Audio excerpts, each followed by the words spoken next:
right, welcome to Module 12. This module is going to be on the endocrine system. So, as usual, your learning objectives are here. We're going to start by looking at an introduction to the endocrine system and its different components. So, we saw the nervous system, right? The endocrine system, just like the nervous system, is one of the two master control centers of the body. So both the nervous and endocrine, they control what happens in the body in different organs. So they are we call them the master control centers. They are the puppeteers of all the organs. They tell them what to do, right? The other organ systems are a bit dumb and they're just waiting for a signal to do something. The nervous and endocrine system, they are the ones that are controlling. Now, the endocrine system, right, is the control center, but it directs what we call long-term changes, right? Things that occur over a longer period of time. They're not very quick at doing these changes. They're a bit slower, but it's more long-term changes to different organ systems and how they interact, right? And they coordinate activities of organ systems. They do this via hormones, okay? So we're going to compare the nervous system and the endocrine system, and these are two things that kind of differ between the two master control centers. You could think of things like growth and development. That doesn't happen overnight, right? This is something that's slow, long-term. Reproduction, right? So actually, all those hormones that are involved in the reproduction. Electrolyte balance, so having proper amounts of water and salts in your body, that is controlled by the endocrine system. Metabolism, so how quickly your cells are metabolizing things, we'll see that that is one of the elements. And also activating your body defenses. So your fight or flight mechanisms are they're actually controlled by both the nervous and the endocrine system. There's this very thorough communication between the two. So trying to get away from dangers. I want you to pause the video and take a crack at this. Here is a table with several hormones and short descriptions of their specific functions in the body. And using the information for each hormone, consider whether the hormone plays a role in each of these 5 major body functions that are listed. Okay, so pause the video. All right. So over here we have insulin, which lowers blood sugar. This is the hormone insulin. You've maybe heard it in the context of some patients that have diabetes. So lowering blood sugar, right? This is a very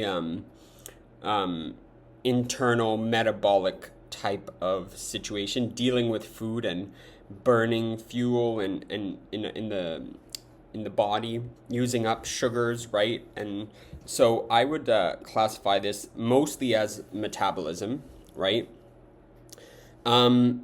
Estrogen, secondary sexual characteristics and regulating menstruation. This is very much so. Secondary sexual characteristics are basically during puberty, the characteristics that come out then, once these hormones such as estrogen are changing and fluctuating. So this first part, I would say that's very much about growth and development and puberty and how things change during puberty. And as you know, we say the endocrine system is not a short-term thing, it's a long-term thing. Puberty doesn't happen overnight, for instance, right? It's not like you wake up and all these changes are done to your body. It's something that slowly occurs over a few years, maybe a year or more, that changes your body, right? So that's another proof that it's a little bit more long-term acting than the nervous system.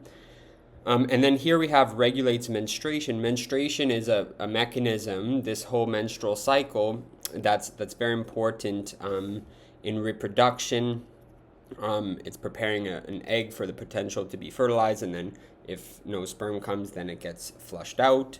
So I would put this under the reproductive section here. Antidiuretic hormone. This hormone we'll talk about in a bit. Let's read about it. It decreases urine production and increases fluid in the blood. So increasing fluid in the blood will change concentrations of things in the blood, such as maybe glucose or electrolytes, right? Such as sodium and potassium that are found in the blood. If you add more water to your coffee, the coffee becomes dilute, right? And the balance is off in your coffee. If you have very salty water, let's say, and you drink it, it's very salty. If you put in a lot more water, you might not even taste the salt. So increasing the fluid in the blood will affect electrolytes. I would put this under this category. And lastly, over here, two more. Cortisol increases blood sugar for stress response. Well, there's the blood sugar situation, right? So we can think that for this, right, this is affecting metabolism and available sugar in your body, right? So when you're stressed, cortisol is released and blood sugars will go up so that you could use that fuel to run away from the tiger. And also the stress response, this is a body defense. As I said, this is a mechanism so that you could respond to different stressors. Growth hormone initiates cell divisions of cells so that more cells are made so you could grow, right? That would be undergrowth, right? Not too hard. All right, so that is all for that question. Let's go back to talking about the endocrine system and so we talked about its functions, right? And what are the glands of the endocrine system? Interestingly, we see all these other systems and things are usually connected to each other somehow, but this system really has separate little parts all over the body. So I want to go through that with you. We have the pituitary gland up here in the brain. This is a very important part of the endocrine system. It houses so many different hormones, a big amount of hormones in this little pituitary gland in the brain, and and they're for various things, and they will be released and go affect other glands. We have the thyroid glands. Over here you have this a butterfly wing on each side, right? It looks like one butterfly. This is very important for metabolism, we'll see. The parathyroid glands on the little butterfly, you have 4 dots, little lights on the Christmas tree, right? There's 4 dots in the back of the thyroid. I know here they show it in the front, but it's actually supposed to be on the dorsal, on the back of the thyroid. So those we'll see are very important for calcium. The pineal gland is another one, right at the back over here in the brain. This pineal gland is important for sleep and making melatonin. Then we have the hypothalamus. Okay, so here is the tiny little pituitary, and above it is this region that's called the hypothalamus. Obviously, this brain region is probably very important, for the endocrine system. The hypothalamus is actually considered a neuroendocrine organ. It has some neuro aspects, some neurons, and some endocrine aspects, some glands. And it has a very, very strong connection with the pituitary gland that we'll talk about. They talk to each other a lot, and they really coordinate many things together. So the hypothalamus and the pituitary together, they are the master regulators of the endocrine system, right? So I want you to notice the 2 master control centers of the body, they actually do talk to each other quite a bit. The hypothalamus is an example of that. There's some neurons there, but there's also some glands. So the 2 systems do interact together. Other organs with endocrine functions, we have the pancreas over here.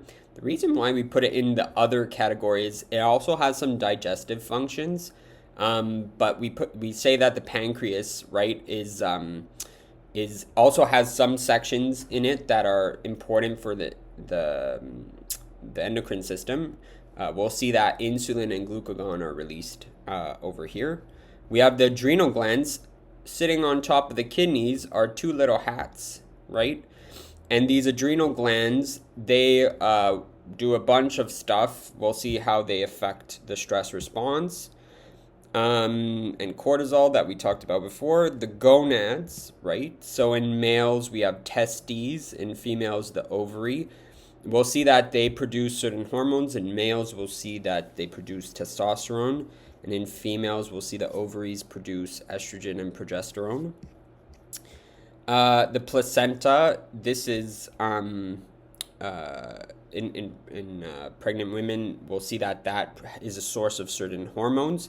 The heart sometimes makes some hormones. The kidneys actually make a hormone, right? But all of these over here are under other organs because, you know, their sole job is not just to do this. There are other things that they do in other body systems. Then we have GI organs can secrete some hormones to moderate hunger. Adipose tissue also, fat. And the thymus gland up here, right near the heart. This will be important for certain immune functions. So this is important. Okay, this is what I want you to take away. Remember when we talked about body systems, we grouped them all into different general functions, and we said the nervous system and the endocrine system, they work together. They are the master control centers of the body, right? But they're a bit different. Okay, so the nervous system has neurons. We saw what a neuron was, and it releases neurotransmitters in a synapse, right? So over here is in blue, the nervous system. You see a stimulus tells the neuron to then release some neurotransmitters onto this neuron, which then will eventually go over here to this cell, release some neurotransmitters, and cause a response. This is very fast, okay? When a neuron stimulates, it occurs very quickly. I want you to think right now. I want you to send a command to your biceps muscle to contract it, right? It almost happens instantaneously, but there is a thought that goes up to your brain, and the brain sends a neuron down, and you contract it, right? Very quick, and it's short-lasting. The action occurs, the muscle contracts, and we're done, right? It's limited to very specific and local areas. I asked you to contract your biceps muscle. Your whole body didn't move. You were able to isolate just that specific muscle, right? So it's very specific and localized. This is ideal for crisis management.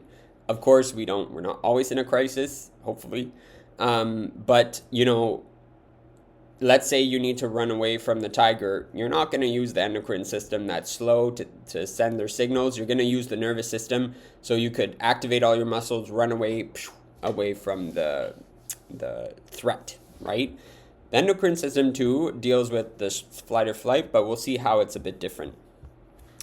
The endocrine system is not neurons releasing stuff, it's glands. Okay, so here you have this endocrine gland that releases not neurotransmitter, it releases hormones into the bloodstream, right?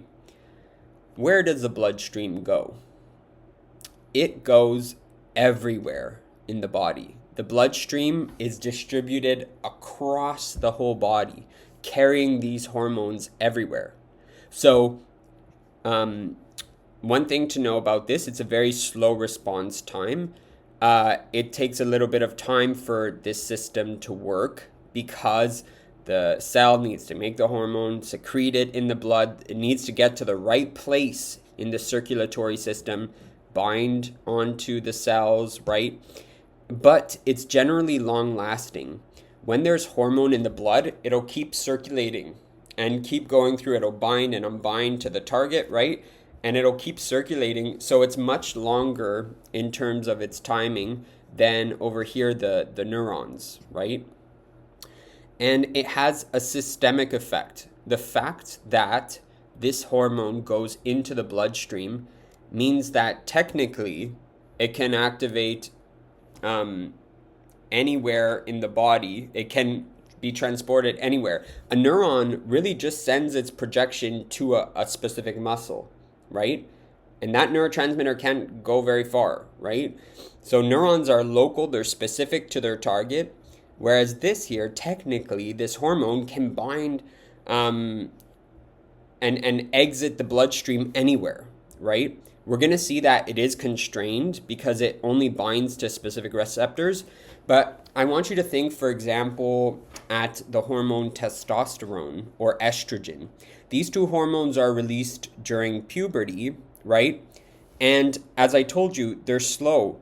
Overnight, you're not going to grow hair, facial hair everywhere, and gain muscle mass and a deeper voice overnight, right? Puberty is something that happens over a period of time. As I said, like maybe a year about, that changes are made.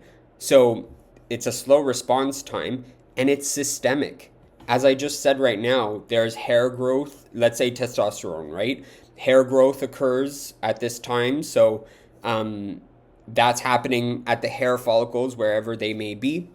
The voice is changed, so the throat, right? There are changes to genitalia, so that's in that region. As you see, it's systemic, right? A neuron would never really be able to do that because it goes to one specific place. So the endocrine system is useful because it could have a multi-organ effect, right? Not to say the neuron can't coordinate that, but this is very good for long-term changes to the body, right? So ideal for long-term changes. Think of growth, think of puberty, think of, all of those types of slow processes that occur over time. Metabolism changes sometimes slowly. If you start moving a lot more slowly, your body will change a little bit, right? So this is kind of the idea here. Now, I want you to, I know I'm trying to split these two systems and say, oh my God, they're so different. But at the same time, both systems do have similarities. They use receptors to coordinate a response, right? Do you see over here that these target cells, they have little receptors here? And at the ends of these cells here, there's probably little receptors where the neurotransmitter binds. So receptors, and over here, the endocrine cell will have some receptors, right? And over here, the neuron has receptors or gated channels, right? So that's very useful. Also, often, both of these systems have homeostatic mechanisms, including feedback loops. So these cells here, right? Let's say they're told to do something, a response. Once that response occurs and there starts being too much of it, right? Then whatever this cell is doing will somehow feed back over here and say, whoa, stop now. Stop secreting hormones. We've reached our good level now. Or this neuron, right? There might be a neuron going back and saying, whoa, now we're good, right? We've reached our level. And I want you to notice these feedback loops as we go through the different hormones. It also happens in the nervous system too, right? And both systems can influence each other, right? As I said, the endocrine system and the nervous system, they talk. For example, the hypothalamus is a great place where that communication is key. You need both of them, actually. So I want you to take a look at this diagram. It looks a little crazy, but what I want to show you, right, is that when a stimulus comes, right, at this point over here, let's say a stimulus over here tells the endocrine cell to do something, right? Like glucose binding onto a pancreas cell. Or over here, a mechanoreceptor. So in your finger, pushing your finger, and that push is telling this cell to do something, right? That's a stimulus. And that stimulus, right, will, depending on if it's the endocrine system or the nervous system, looks a bit different. Here, I will actually give you the answer to this. This is the nervous system in blue, nervous, right? How do I know this is the nervous system? When the stimulus occurs, the time of onset, right, the beginning of the neuron actually doing something and responding, right, occurs pretty quickly, right? Look at this time of onset. And remember I said that the time of onset, it's fast to respond, right? And also, it responds for a short amount of time. Bzzzt. Maybe the muscle is told to contract here for this amount of time, and then it's done. The muscle stops contracting, right? And then bzzzt, nothing happens. Whereas the endocrine system, right, a stimulus occurs, maybe glucose binds over here, and compared to the nervous system, right, you see that the time of onset, it actually takes a bit more time to get the system running, right? So this is our endocrine system in orange, endocrine. And you see that it takes a bit of time. And secondly, what I want you to notice is that, let's say this response happens and you start increasing, I don't know, insulin in the body thanks to that glucose response. Well, that's going to stay around for a while in the blood and have changes, and then it'll slowly go back down, right? So do you see how the nervous system and the endocrine system, they have these differences in time of onset and response time? So I want you to pause the video now and try to fill out this table over here, which is looking at the difference between the nervous and the endocrine system. Okay, so pause your video.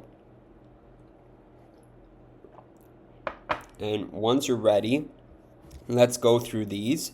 So the function of the nervous versus endocrine system, right? Here I would say this is a short-term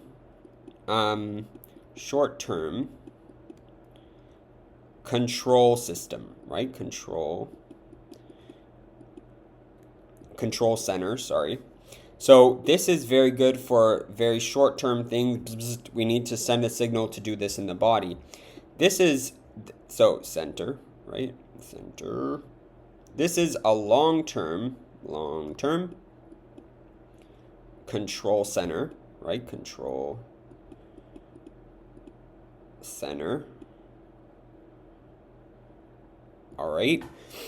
As I said, things like growth, right, happen over a little bit of while, but they make long-term changes. Like once you grow, you can't ungrow, right? Whereas when you contract the muscles in the nervous system, you can relax them soon after. So this is a short-term control. This is more long-term stable control, right? Chemical messengers, the nervous system will send out neurotransmitters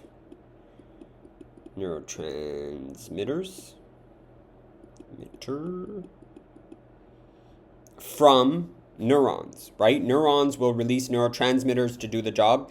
Electricity passes very quickly, right? Whereas the endocrine system, its chemical messenger is a hormone, right? And hormones are a bit slower. They're released from glands, right? And glands release hormones which go in the blood, circulate around the body, eventually find their target, and have an effect there. So that's for the endocrine system. Time of onset for the nervous system, this is very fast. It actually occurs in milliseconds, very quickly. The endocrine system is very slow. Sometimes it's seconds to hours or days that it has its effect.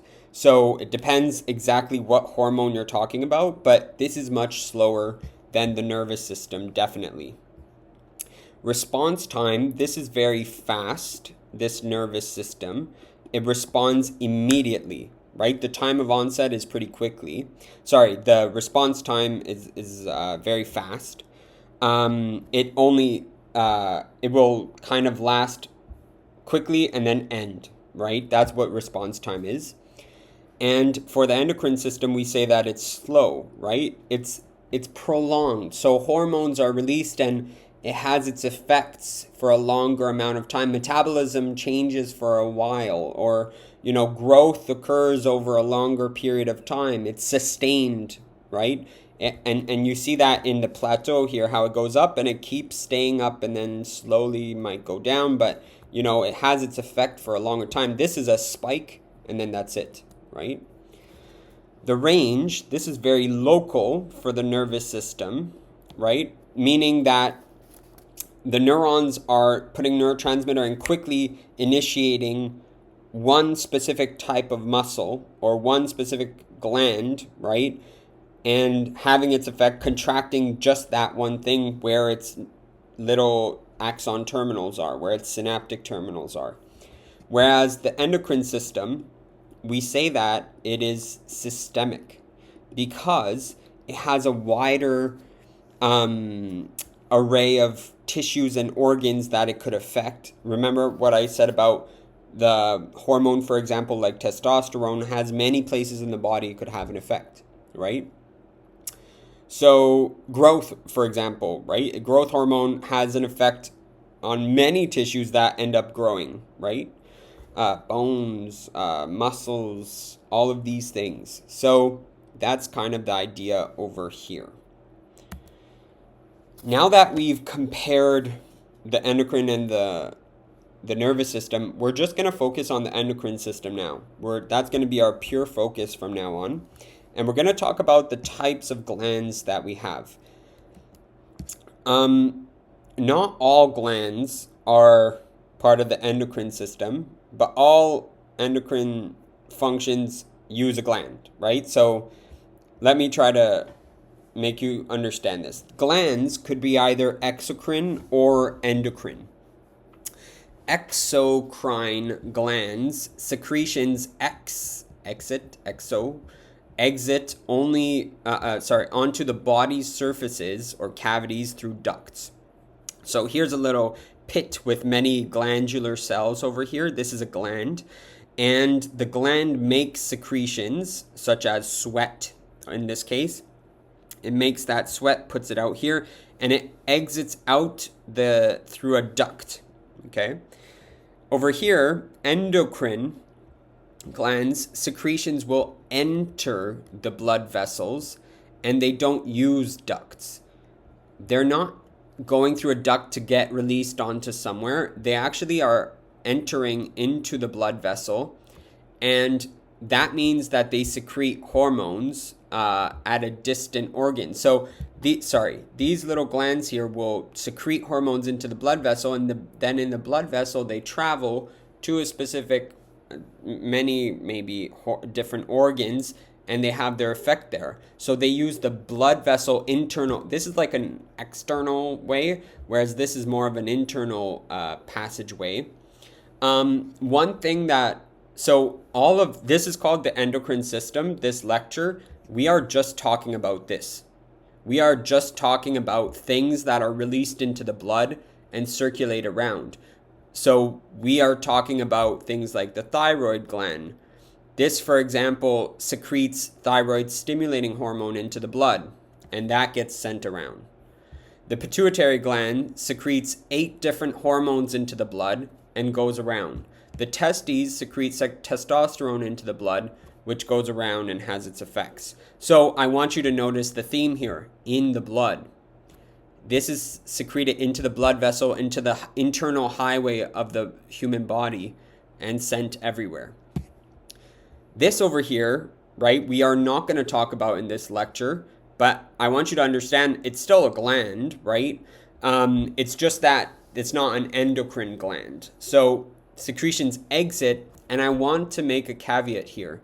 Body surfaces, like I think we can all think of our skin, like that makes a lot of sense. But over here, this is where people get confused. or cavities through ducts. So it could be cavities or little passageways inside our body, the external world. For example, if we go all the way down our mouth, right, and we go down the digestive system, we will end up eventually, right, ending up at the rectum and out. The digestive system, I think I've told you before, I had a physiology teacher who once said that the digestive tract is like one big donut, right? We are a whole from the mouth to the other end. And so that's technically the external world, right? So you might see things released into the GI tract or into the respiratory tract. That's still technically connecting to the outside world, to the mouth, right? It's just deeper in the body. So here's some examples. Goblet cells are some cells that secrete mucus in the trachea. That's still the outside world, right? Because it's connected to the mouth. It's not putting it into the blood, right? Sweat glands secrete sweat onto the skin. This truly is the outside of the body, so it makes sense. Sebaceous glands secrete an oil called sebum onto the hair, right? That's the outer world too. Mammary glands secrete milk out of the breasts, right?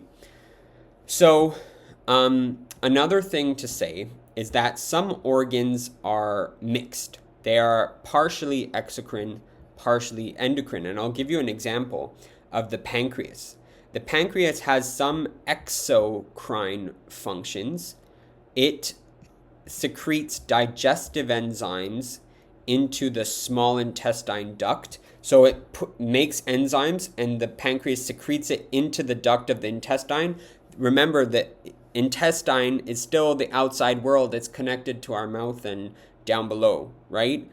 So that's an exocrine function. But then the pancreas also has separate little islands of endocrine cells which secrete hormones like insulin into the blood. These are two very separate functions that this organ will do on its own. So that's a mixed organ with some exocrine, some endocrine. Now moving on to hormone actions. So hormones, right? There are many different kinds of hormones, but in general, right, what they do. All hormones undergo what we call a signal cascade. So number one, hormones are produced in one part of the body, in an endocrine gland. Remember, we looked at the endocrine glands over here. We named them over here, right? These all have endocrine tissue. So pick one of those, right? They are located in one part of the body. Then, so this little cell, its job is just to make hormone. It constantly makes hormone, but it keeps it in the cell, right? Then a stimulus triggers the diffusion of a hormone from an endocrine organ or tissue into the blood. So some kind of stimulus, right, will be detected by the endocrine cell, and it will be told to release its hormone that it built up into the bloodstream, right? And then from there, the hormone will, as I said, goes into the blood vessel and it's transported. Remember, the blood vessels are the big highway of the human body, right? And so it transports the hormone to the heart, and then it flows through the different circuits, right? Never mind the pulmonary circuit and coronary and all that. It goes throughout the blood vessels. It gets pumped around everywhere in the body. Look at this picture here. I like this picture because it shows that hormones, they get distributed, right? Let's say it's made over here in the kidneys. It gets distributed in the circulation and it goes everywhere, right? It goes everywhere, but eventually the hormone reaches its target cell, right? The effector. And in an organ, so let's say this hormone is testosterone, right? And we know it affects hair follicles, right? Well, this is the target cell is a hair follicle. We also know that testosterone affects, let's say, voice, right? So the kind of the cartilage there, that'll be another cell that testosterone might bind to and have an effect on. So the target cell is really the effector in an organ, and this hormone here, right, will bind to its receptor on the target cell. So here's my target cell, and here is the receptor. The hormone binds to the receptor of its target, right? And it carries out a response. A response will occur because of this. So how is a response of a target cell regulated? It's regulated via a negative feedback loop, right? If not, this secretion would just keep going and going and going and going, right? But we have what we call a negative feedback loop where the response to a hormone counters the initial stimulus. So remember, a stimulus is a cause of a change or imbalance in a variable. The sensory receptors, right, sense the change generated by the stimuli. So here's the stimulus, and over here, I'm going to draw some little receptors, right? Some change, right, in stimulus tells this endocrine gland to do something via receptors. So that's the sensory receptors. The control center is the endocrine gland. It will interpret that sensory information and decides what to do about it, and it will release a hormone if it reaches a level, right? So then this is the control center over here that releases the hormone. This should seem very familiar to the nervous system, right? The receptors in the dendrites going up to the brain, sending a response to the muscle. Well, now it's a sensor in the endocrine gland that detects and decides to release a hormone, right? That's released, and it'll go to the target effector, which will execute a response to the stimulus. So then that hormone gets released and it goes to the target effector, right? This effector is going to be over here, right? And it'll do something. I'm not saying what, because it depends on the hormone, right? In testosterone, it might be hair cells that start to grow, right? Or voice that will get deeper due to changes to this throat area, right? So that's kind of the idea. I just wanted to show you this because this is the same circuit as that we saw in the nervous system, that there's sensory receptors, control center, a target, and the target will respond by causing a change to a variable back to the set point. It'll counter, this was offset, and now we're back to homeostasis. And oftentimes the end part over here will feed back and tell this part to stop, right? And say, whoa, we're good now. Thank you. You've reached what you wanted to do, your response. You've changed the level of whatever. Now you can stop, right? That's a negative feedback loop, right? That'll happen. So, how long does a hormone stay active, right? It depends. And it depends on the hormone. Different hormones have different rates of activity. So it could be from minutes to hours to days. It really depends on, first of all, the release rate of the hormone, i.e. the strength of the stimulus. Is this stimulus strong and constantly telling it to get released, right? So how strong is this stimulus? Does it allow a lot of hormone to be released? So that's the release rate. The speed of hormone inactivation. So hormones, right, once they're released in the blood, remember the blood passes to all the organs. Eventually they'll go to the kidneys and they might just be filtered out, right, or inactivated by some enzymes somewhere in the body. So it depends how much this is broken down, because if it isn't broken down, it'll stay in the blood forever, right? But we know that hormones, they don't last forever. They get broken down and then they get resecreted and then broken down and on and on. So it depends on how quickly it gets broken down in the blood. And often the kidneys will be in charge of that. And then time taken to break down naturally in the body. If the kidneys aren't getting rid of it or breaking it down, then sometimes, all molecules have an end of life. They deteriorate over time. So how long does it get broken down? That is sometimes the case for certain hormones, that maybe over a month, then they start, getting degraded and not working. So this is very important. One key thing is that all organs are exposed to hormones. Pick your hormone, right? I keep giving the example of testosterone, so I'll keep going with that example. All organs are exposed to testosterone, let's say, the hormone testosterone, but they aren't all sensitive to it. Why are all organs exposed to testosterone? Because testosterone goes in the blood, and every organ of the body has access to the bloodstream. Every cell needs access to the bloodstream to survive, right? So technically, testosterone could have an effect on the entire body. It could have an effect on your intestines. It could have an effect on your teeth. It could have an effect on your hair. It could have an effect on the very bottom, your toes, right? Like all organs, all tissues could potentially be affected by testosterone, but they're not, right? Testosterone does have many targets. It has hair as a target, right? Which is over here, or under your armpits, right? Or it also has voice over here as a target, right? All of these things are at different places in the body, so it makes sense because it goes in the blood. But why is it that, let's say, testosterone doesn't affect,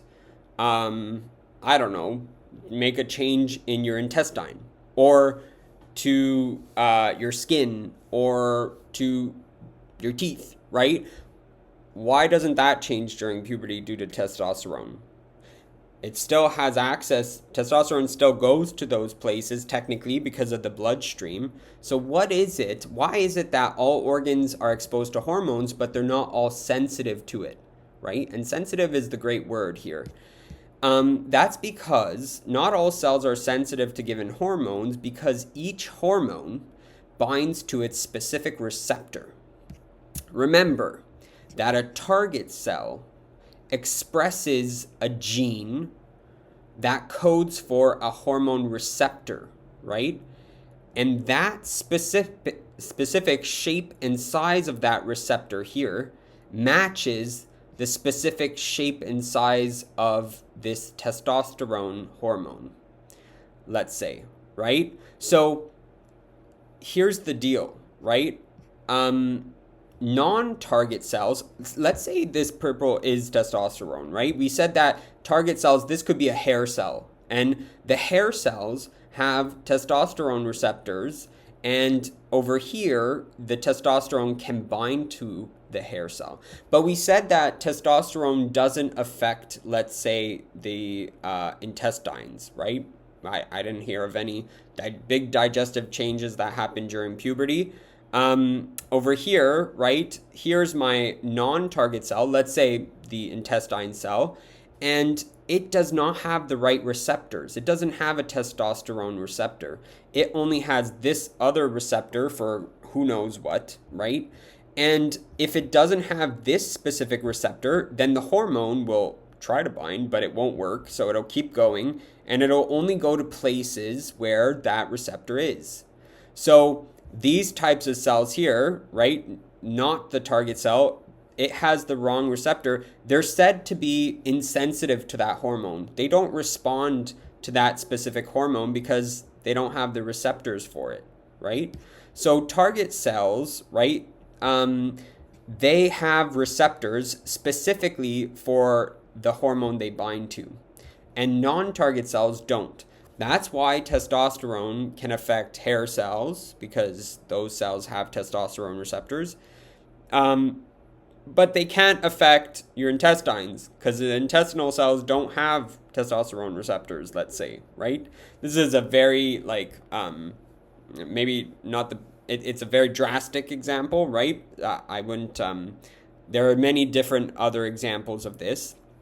And it gets even more complicated than that. Target cells may have more than one receptor that they could respond to many hormones. This target cell could respond to testosterone. It could respond also to epinephrine. It could respond to insulin. It could have many receptors, a variety of them, and not other receptors. but then another organ might have these receptors but not these other ones. So it's very complicated, but as long as you understand, like a hormone goes and affects a specific target because it has that receptor, right? That makes a bit of sense to us. So I want you to pause the video now and try to answer these questions. Here we have a true or false question. So if false, choose the answer that best corrects the statement. The statement is, target cells can be defined as cells that process a receptor that binds a particular hormone. Try this out. True, false, then there's corrections.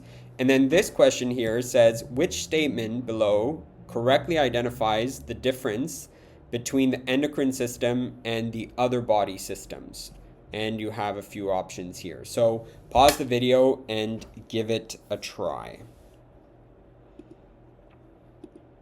So if you have attempted it, over here, target cells can be defined as cells. Let's go remind ourselves, this is the target cell. Cells that possess a receptor that binds a particular hormone. Cells that have a receptor that bind a particular hormone. That's very true, right? I'm not even going to look at the other ones, right? Here it says false. Target cells are cells with a direct cellular connection with a gland. No. Look at this target cell. It's so far away from the gland. It might be on the opposite end of the body, actually. Think of testosterone. The gland is the testes, and the target cell is the hair on your face, let's say, or under your armpit, right? So these are far away. False. Target cells are defined as cells that hormones are chemically attracted to. That's not very true. They just bind to the receptor, right? They're not really chemically attracted. I would say it's more the receptor that they bind to. And I like this definition a lot better. It's the receptor that really allows the hormone to have its effect. False. The target cell produces and releases hormones into the blood. The target cell does not necessarily make hormone. It could, if it's a chain, a cascade. But this cell will do a response, right? It could contract, it could squeeze, it could do whatever, right? It could make another hormone and release that hormone. But this is the endocrine gland that secretes the hormone that binds to the target cell that has an effect on the target cell. So A is really true. Then over here, which statement below correctly identifies the difference between the endocrine system and other body systems? The organs of most other systems are typically connected or in close proximity, while the endocrine system is distributed throughout the body. This is very true. Because we have hormones, right? The hormone could be put into the circulation and go anywhere. And secondly, the endocrine system is a bunch of different organs everywhere that do their own job, their own hormone that they release, right? The organs of other systems are embryologically linked. Endocrine organs develop from separate germ layers. We don't know about that. The organs of the body system only receive signals from the parasympathetic or sympathetic nervous system, while the endocrine system receives from both. That's not true. Actually, you could have both types of systems going. We didn't even talk about that. And then organs of the endocrine system are the only organs in the body that produce hormones. So the endocrine system, right? They're the only ones that produce hormones. We saw that, remember, there are accessory organs such as the pancreas that have some endocrine functions and that have some exocrine functions, right? Like, or the kidneys, for example, makes a hormone, but its other job is also filtering. So organs of the endocrine system, right? They're not the only organs, right? There are other accessory organs too that make hormones. All right, so now we're going to talk about the different types of hormones. We have lipid-soluble hormones or lipid-insoluble hormones. These are two types of hormones. So, how do hormones interact with their target cell? Remember, this is the target cell. The hormone interacts with the target cell somehow. And I told you they bind onto receptors, but these receptors, they could be in different places actually. So hormones interact with their target depending on their hydrophobicity, their attraction to water, or their repulsion to water. Remember, hydrophilic means water loving. Philic means loving, hydro water. Or you could be the opposite. You could be hydrophobic. You could be water fearing. Phobic, like a phobia, means to fear. So hormones are categorized either as hydrophilic or hydrophobic. And unfortunately, of course, in biology, this always happens. We give it another name. We call it either lipid soluble or lipid insoluble. Remember that like dissolves in like. Things that are similar dissolve in each other and they move around nicely in each other. So, for example, if you have something that is water soluble, right, that will integrate nicely in water and flush around and be able to mix well. If you have something lipid soluble that is soluble, mixable in fats, in lipids, lipid soluble things that are lipid like, will not want to mix with water. You know this when you put a few drops of oil in water, they go to the top and they want to actually push away from all the water. They don't even want to be close to it. So that's called being lipid soluble, is the same thing as calling it hydrophobic, because it's mixing with lipid things. That means it doesn't want to mix well with things that are watery. Or you have the term lipid insoluble. Things that are insoluble means does not mix. So things that do not mix with lipids, things that don't mix with lipids will want to mix with water, right? Either you're lipid soluble or you're lipid insoluble. You don't mix with the lipids. If you're lipid soluble, you're probably in the in the lipid family, right?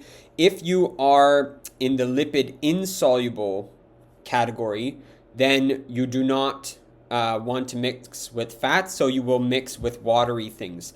And if we think of our biomolecules in general, right?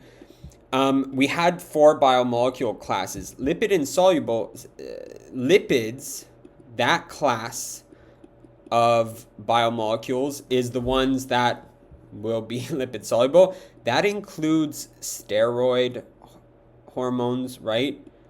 Steroids. We saw fat, right? We saw phospholipids like the plasma membrane. And when we looked at things that were lipid insoluble, things that were water soluble, another name for this, by the way, if you don't like this name, another name for this, let me put it in blue here. Being lipid insoluble means that you are water soluble, right? You do mix with water. You can only be one. You are either lipid soluble or water soluble, right? So things that are lipid insoluble, that are water soluble, are things, what are the other biomolecules? Carbs, right? Carbohydrates. Think of sugar. Sugar mixes well with water and dissolves well in it. They don't do like fats and go to the top and not want to mix. So carbohydrates are proteins, right? If you put protein powders in water, you'll notice it dissolves and it mixes well, right? And also, of course, nucleic acids, but we don't care too much about that. I just wanted to remind us of these things over here.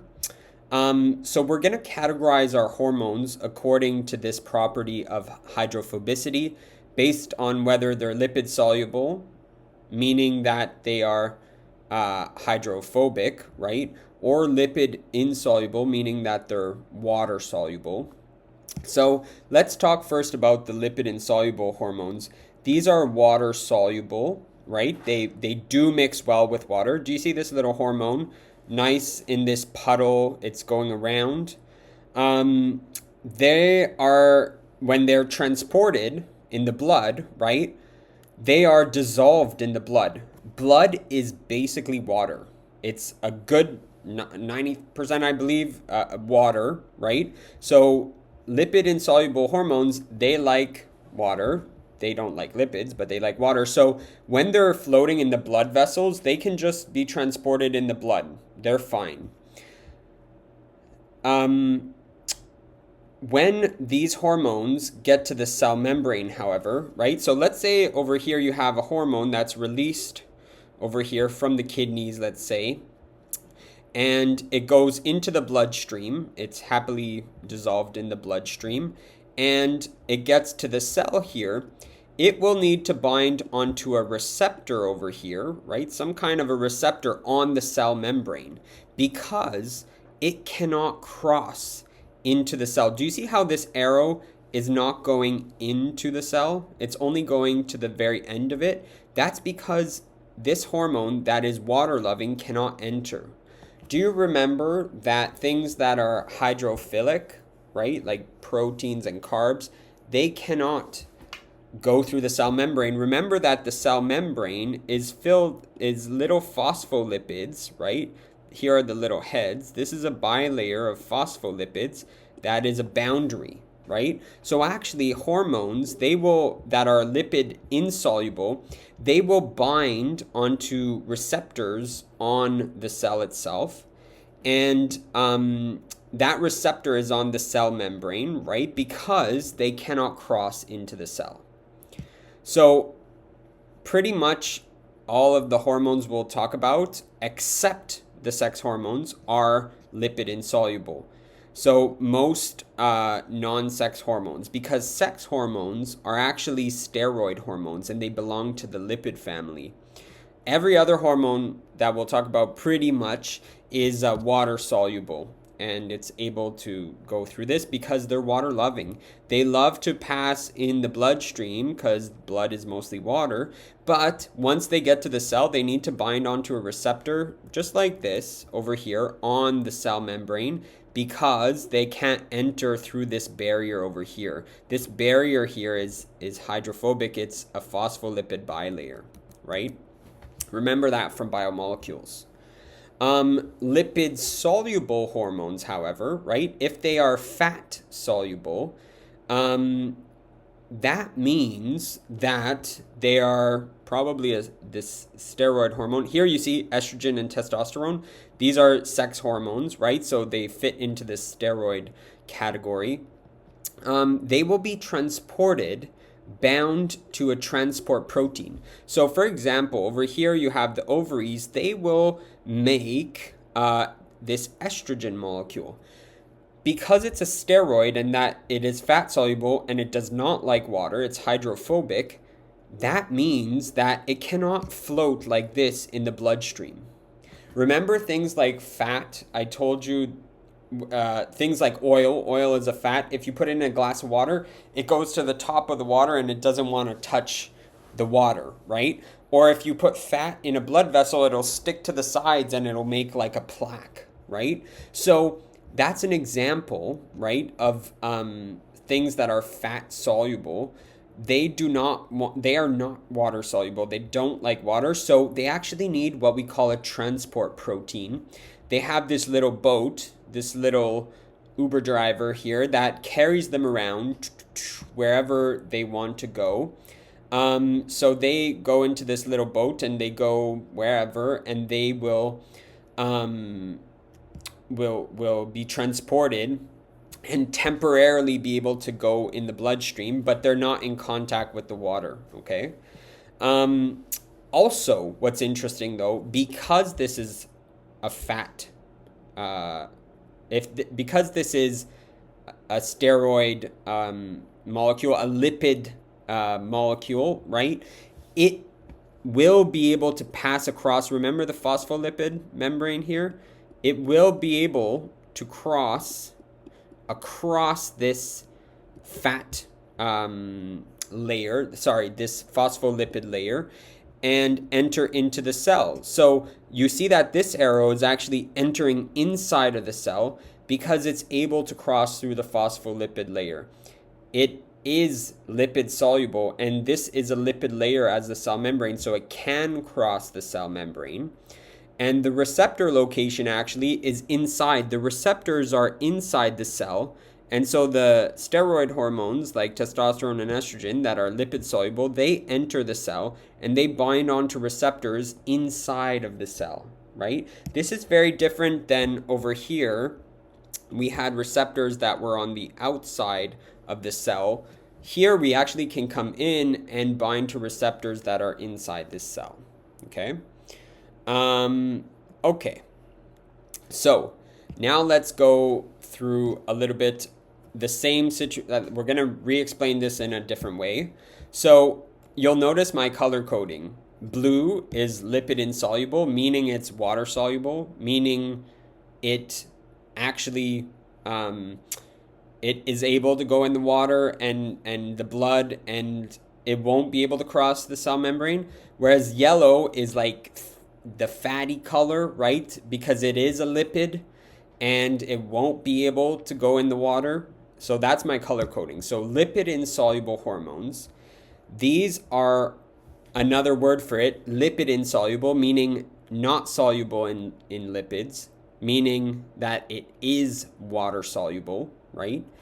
These hormones, there's different subtypes. There's amino acid hormones that are underneath this category. Amino acids are a type of protein, right? They're a little pieces that make up a protein, so that makes sense. Peptide hormones are short chains of amino acids, so they are also hydrophilic. They like water. Protein hormones are hydrophilic, right? Proteins are hydrophilic. So you either have one amino acid building block hormones, a peptide hormone, which is maybe a few amino acids long, or you have protein hormones, which are, right, these big chains of all these amino acids together. That's going to be also water loving. Proteins are water loving, right? So those are the different types of lipid insoluble, water soluble hormones. We know proteins like water because they float in cells, they float in the blood, they're fine there. The picky ones are the fats and the steroids and the phospholipids. All of those lipids are picky. Hormones, right? How do they travel? Lipid insoluble hormones travel freely in the blood since they are hydrophilic. So do you see over here, this is the gland that made your lipid insoluble hormone. So this hormone, right, gets secreted into the blood, and in the blood it will move around and go to its target cell, right? And you see that they're just freely traveling in the blood since they're hydrophilic. And then that hormone binds onto, diffuses out of the bloodstream and binds onto its receptors on the plasma membrane of target cells. Here's my target, right? Here's my endocrine cell, here's the bloodstream, and here's my target. I'll bring you back to this picture. Endocrine cell, bloodstream, target, right? So it will get to the target and it'll bind onto a receptor. And remember, the receptor is on the plasma membrane. It is not inside. Why? Because this hormone cannot cross this plasma membrane here, since this is phospholipids and watery things don't cross lipids, right? So there is, what happens is the hormone binds onto here, and then there is this signaling cascade that occurs inside that rapidly changes how the target cell functions. So inside, there's this whole cascade of things that change how the target cell acts, okay? So one thing to note, the speed of hormone action, this is a very fast acting hormone in general. So now we're going to compare that to this hormone, lipid soluble hormones. So fat soluble, they are in the lipid family. The ones that we think about a lot are steroid hormones, okay, like sex hormones. And so the hormones, how do they travel? These hormones get released by their endocrine gland, and they need to, once they're in the blood, do you see how it's linked to a transport protein, right? They actually need albumin or fibrinogen. This is a transport protein, an Uber driver, a taxi driver that brings them around in the blood, because normally if they were put in the blood, they would just stick to the sides and clog the vessel, because they don't like blood, right? They don't like watery blood. So they actually need this transport protein to hide their hydrophobic regions and to transport them around. How do the hormones bind though? These hormones can easily, this is key, easily pass through the hydrophobic plasma membrane. This plasma membrane that has little phospholipids, right? Unlike the other hormone, it loves lipidy things. So it will go through the phospholipids easily, because the like dissolves in like, they can pass through this. They are both lipidy molecules.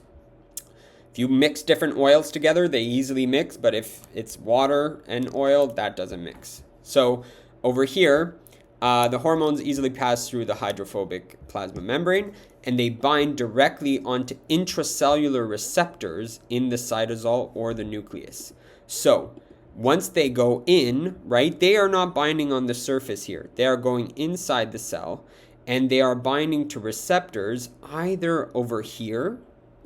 Let me put it in purple, actually, since the receptors are in purple. Here, the receptors could be in the cytosol, right? Or they could be inside over here in the nucleus. Remember, the receptor over here was on the plasma membrane, right? But here they could be in the cytosol or the nucleus, inside the cell, basically, right? And oftentimes, these hormone receptor complexes, when they bind together, right? Let me show that now all of a sudden you have this hormone receptor complex bound together. These complexes can then go and interact over here with this DNA, right? Do you see the DNA in the nucleus? It can go and affect the DNA and cause a change in gene expression of that cell and change the genes that are expressed. And remember, if you change what genes are going to be expressed, you could change what proteins are made, and proteins are the workers of the cell.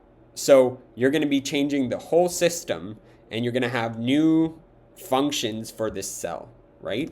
So the speed of hormone action, this is a very slow acting hormone compared to over here, this fast acting hormone for lipid insoluble, right? So that's the comparison between these two. I want you to take a minute to try to fill out these questions. So the first question is, insulin operates by activating a receptor on the outside of a target. Based on your knowledge, what type of hormone is it? Is it an amino acid based hormone or steroid? Remember, amino acid based, that's a subtype of the lipid insoluble, right? And steroid is a subtype of the lipid soluble hormone, okay? And then over here, why do steroid hormones use a transport protein? So I'll let you pause the video and we can go through the options. All right, so first of all, let's just look at this. Insulin operates by activating a receptor outside the target cell. A receptor outside the target cell. Do you see the receptors here? They are inside for lipid soluble. Over here, for lipid insoluble hormones, right? The receptors are on the plasma membrane outside the target cell, right? So this must be a lipid insoluble hormone. It must be an amino acid based hormone or peptide or protein. So it can't be a steroid hormone. It can't be a steroid because over here, that was for this section. So it must be amino acid based because it does not pass through the cell membrane of the target cell. Let's go see that. Amino acid based hormones, right? They don't pass through the target cell. That is true, right? Amino acid based because it is not water soluble. No, amino acid based hormones are water soluble, right? These hormones here are water soluble, they're lipid insoluble. So this one doesn't make sense, right? So our answer would be A over here. And the next question, why do steroid hormones use transport proteins? So these are steroid hormones, lipid soluble hormones. They use these transport proteins. Look at them where they are. They're in the blood vessel, right? So they use transport proteins to allow steroid hormones to cross the cell membrane, leading to a cellular response. Actually, lipid fat soluble hormones, they don't need the transport protein to get in. They can cross this phospholipid membrane easily, right? Because fats dissolve in phospholipids. They're both lipid family. They can easily get in, right? Remember this little layer of phospholipids here. So no, that's not the reason. Actually, it's not true. They cross the cell membrane without a transport protein. Transport proteins stabilize the hormones so they don't react chemically with blood. We never talked about that. Transport proteins make steroid hormones temporarily lipid soluble. Steroid hormones are already lipid soluble, right? So this doesn't make sense. Transport proteins make steroid hormones temporarily water soluble. Yes. These transport proteins make them, they're like the Uber that are carrying them around. They make them temporarily soluble in the blood, in the watery blood, and able to move around. If not, as I said, they'd be stuck to the wall and not want to mix with the blood. Okay, so this D answer is correct. So the last thing to go over is how are certain hormones transported in the blood? As I said before, lipid insoluble hormones. I'll give you examples later on, epinephrine, norepinephrine, and any of the pituitary hormones. These are soluble in water, and blood is watery, right? And does not require any transporters in the blood, right? So this will just be dissolved here and you see it going around, okay? Lipid soluble hormones, we're going to see some thyroid hormones and steroid hormones. They require plasma proteins. Over here you see them released, and then they cannot just stay around in the blood. They need to bind onto, 99% of them actually bind onto these little transporters, right? And we're going to see later on in the blood section, these are called globulins and albumin. They allow for them to be brought around and carried to be transported in the blood. So that's how they get transported. All right. So now we're moving on to hormone stimuli and what stimulates the release of hormones. So what stimulus causes a hormone to be released? There are three types. There is a humoral stimulus, a neural stimulus, or a hormonal stimulus. So I'm going to start with these two over here. When a neuron firing causes a gland to release hormones, this is a neural stimulus. So over here, a neuron from the spinal cord or the brain going somewhere, and it's causing, in this case, the adrenal gland to release a hormone into the blood. So the stimulus is action potentials in these preganglionic sympathetic fibers. So don't worry about that. It's just this neuron over here, right? That's allowing for the release from the adrenal gland, specifically this adrenal medulla, the middle part of the adrenal gland. That is what's causing the release of the hormone. What is the hormone? The adrenal medulla cells will secrete epinephrine and norepinephrine. They release that into the blood here. So I just want you to understand that what caused the release of the hormone, epinephrine and norepinephrine, was this neural stimulus that told it to do so. Then epinephrine and norepinephrine gets released and they will act on their own target cells.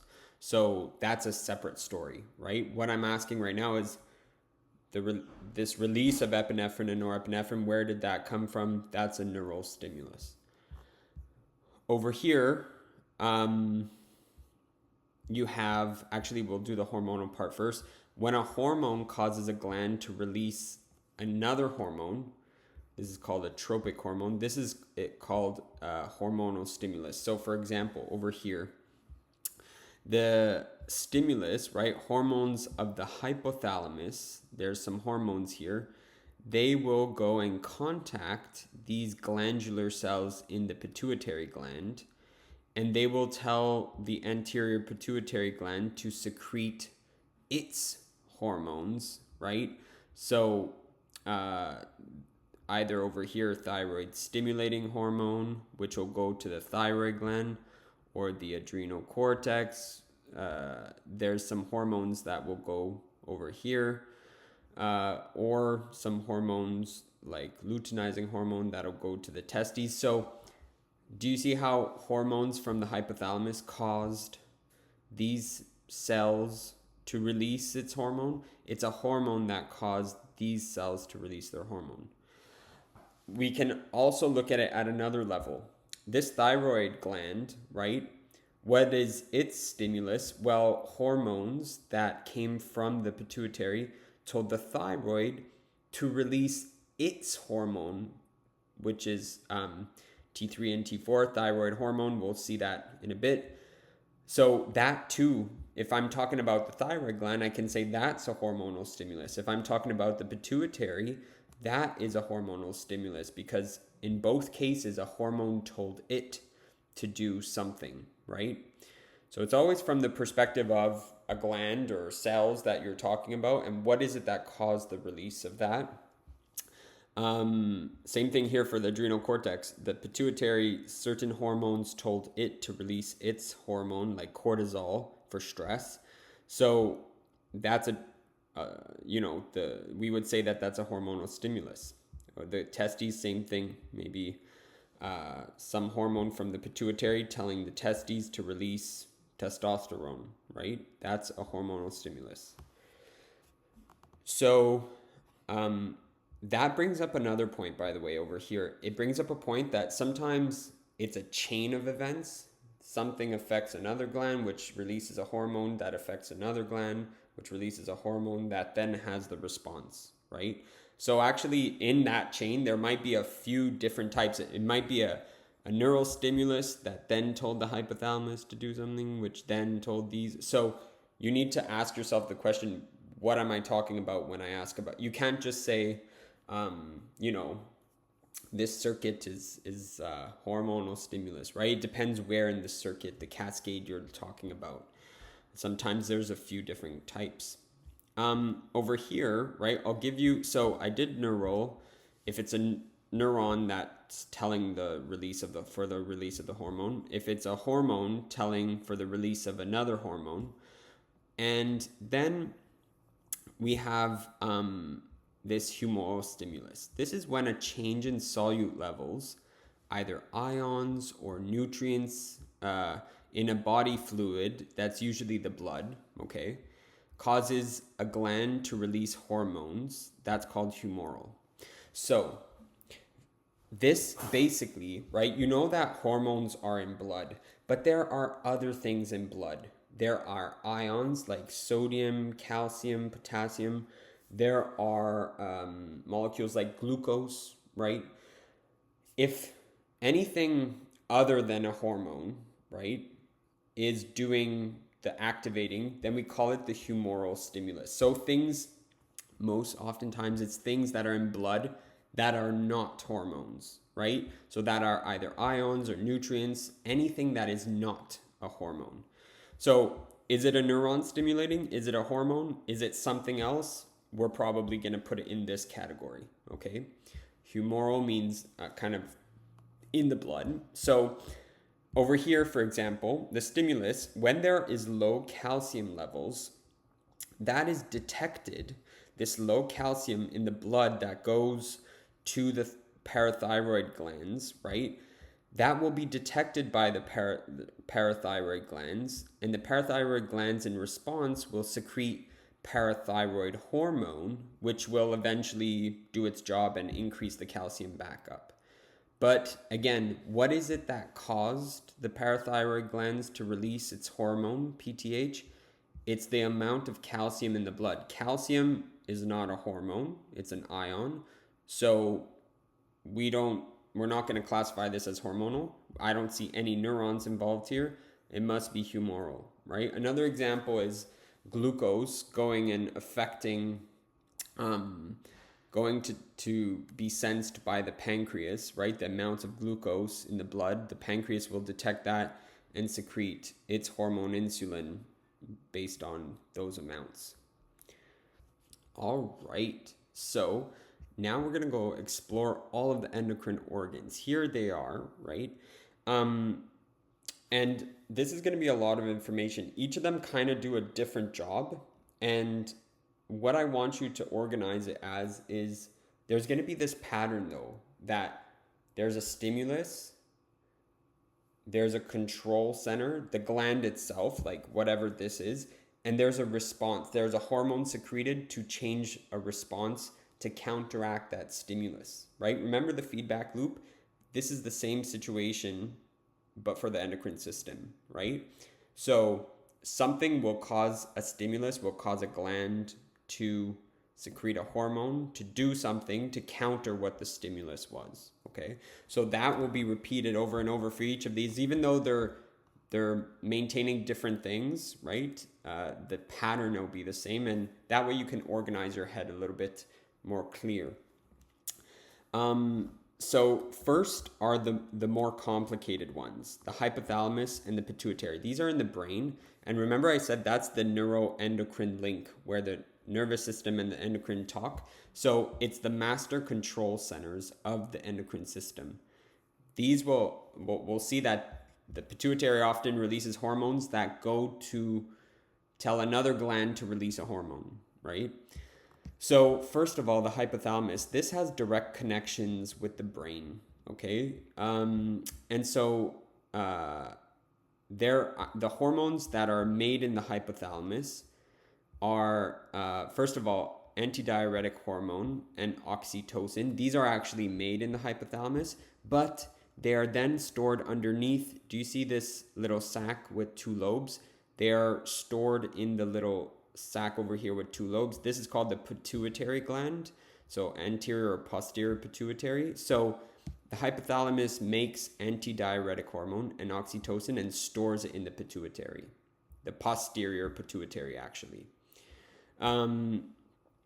Made in the hypothalamus and put into the portal system, we'll see is blank releasing hormones. So often their acronym is something RH, releasing hormones. So we're going to see that there's growth hormone releasing hormone or thyroid releasing hormone. These are hormones that tell the pituitary to release their hormone. Or there could be inhibiting hormones, okay? So growth hormone inhibiting hormone will tell the pituitary not to release growth hormone, okay? So there are a bunch of hypothalamic hormones that tell the anterior pituitary to release or not release, okay? So in the posterior pituitary, released is antidiuretic hormone or oxytocin. We know that they're released from the back pituitary. Remember, it's a sac with two lobes, so the back lobe, they will have them. But remember, the posterior pituitary doesn't make these hormones. It's the hypothalamus, actually. And then made and released by the anterior front pituitary gland is many hormones: growth hormone, thyroid stimulating hormone, adrenocorticotropic hormone, follicle stimulating hormone, luteinizing hormone, prolactin. They all have their different functions. This one's for growth. This one's the thyroid, to stimulate the thyroid for metabolism. This one's for stress in the adrenal glands. This one's for reproductive stuff. So they all are in that sac and they get released separately due to different stimuli. Okay, so that's your overview. don't worry if that was crazy. We're going to go through it bit by bit, okay? What I need you to know is oftentimes these hormones released will then go talk to another gland, which will allow it to release its hormones. So some other endocrine glands that we'll talk about, right? The pineal gland releases the hormone melatonin for sleep. The thyroid gland will release thyroxine and thyroiodine and calcitonin. All these regulate, well, the thyroid hormones here, T3 and T4, they regulate metabolism. Calcitonin regulates calcium levels. The parathyroid glands release parathyroid hormone, which will affect calcium levels as well. The pancreas releases insulin and glucagon to change the body's sugar levels and reestablish them to homeostasis. The adrenal glands here release epinephrine and norepinephrine for stress, short-term stress, cortisol for longer-term stress, aldosterone to change our water balance and ion balance. The gonads release testosterone in males or estrogen and progesterone in females. And the thymus will see these thymoxines that are released. So this is like, if you're freaking out right now, that's okay. Because this is like everything at once. These will be your study sheets to go back to and be like, oh yes, that's true, right? But I want you to know that what each gland can release, because we're going to see them bit by bit. And as I just said, right, this is going to be a lot of information, but this is how understanding the endocrine system will make a lot of sense. I'm going to ask you for each gland, I'm going to ask you the same questions. What hormone is released? What stimulates the release of that hormone, right? What is it that caused that hormone to be released? What is the target of the hormone, right? So we're going to look at each gland. Something stimulates the gland to release its hormone into the blood. And where is that going to, and what effect does it do? Those are the questions we're going to ask over and over. If you want to make a chart for yourself with those categories, like stimulus, this is the stimulus, the gland and what it releases as a hormone, and then the response, right? That'll help you a lot. So we're going to start with the hypothalamus, which is right this part in the brain over here. It's the link between the brain. It has a lot of neurons talking to it, and it has a link to the pituitary, that endocrine organ. So the hypothalamus, right, is inferior to the thalamus. Here's the thalamus in the brain, and it's inferior. It's below, below the thalamus. And it's connected to this pituitary gland, this little sac over here, via what we call the infundibulum. Not a fun name to remember. The infundibulum is the connection between the hypothalamus and the pituitary gland. Some people call it also the pituitary stalk. It looks like a little stalk where the pouch is hanging off, right? The function of the hypothalamus is to maintain homeostasis, right? It is the master control center in a way, okay? It controls, first of all, autonomic functions. It sends some neurons to places to control that fight or flight, right? Stress response, or that rest and digest. So it has neurons that will go to those regions like the heart or the adrenal glands. But also its second job, it does the same thing but via the release of hormones. So that's why it's called the neuroendocrine tissue, because the hypothalamus signals via hormones and neurons. It does this, autonomic functions, via some neurons. We don't see it in this picture, but it sends neurons. And then it has some endocrine functions. It will control the release of hormones over here in the pituitary gland. It links the nervous and the endocrine system together. So again, I emphasize the hypothalamus is the master control center of the endocrine system.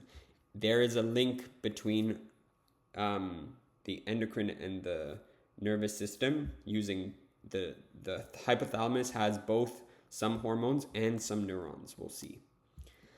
The hypothalamus is the nervous system and endocrine link because here I will show you what it does. First of all, some hypothalamic neurons, here's the hypothalamus, okay, and here's the sac, the pituitary gland, okay. Here's the hypothalamus, the pituitary gland, here's the hypothalamus, the pituitary gland. Some hypothalamic neurons over here, they make and secrete releasing hormones into what we call the hypophyseal portal system. Do you see this pink here is trying to show you blood vessels. These are blood vessels that link this area over here down to this anterior pituitary. Okay, this is the front of the body. The nose would be here. This is the back of the head over here. So this is the anterior part. Okay. So in the anterior portion, right, of the pituitary, it's actually hypothalamic neurons that, this is weird also. This is neurons, instead of making neurotransmitters, they make hormones, okay? This is a bit weird. We're not used to seeing that. We're used to thinking of neurotransmitters.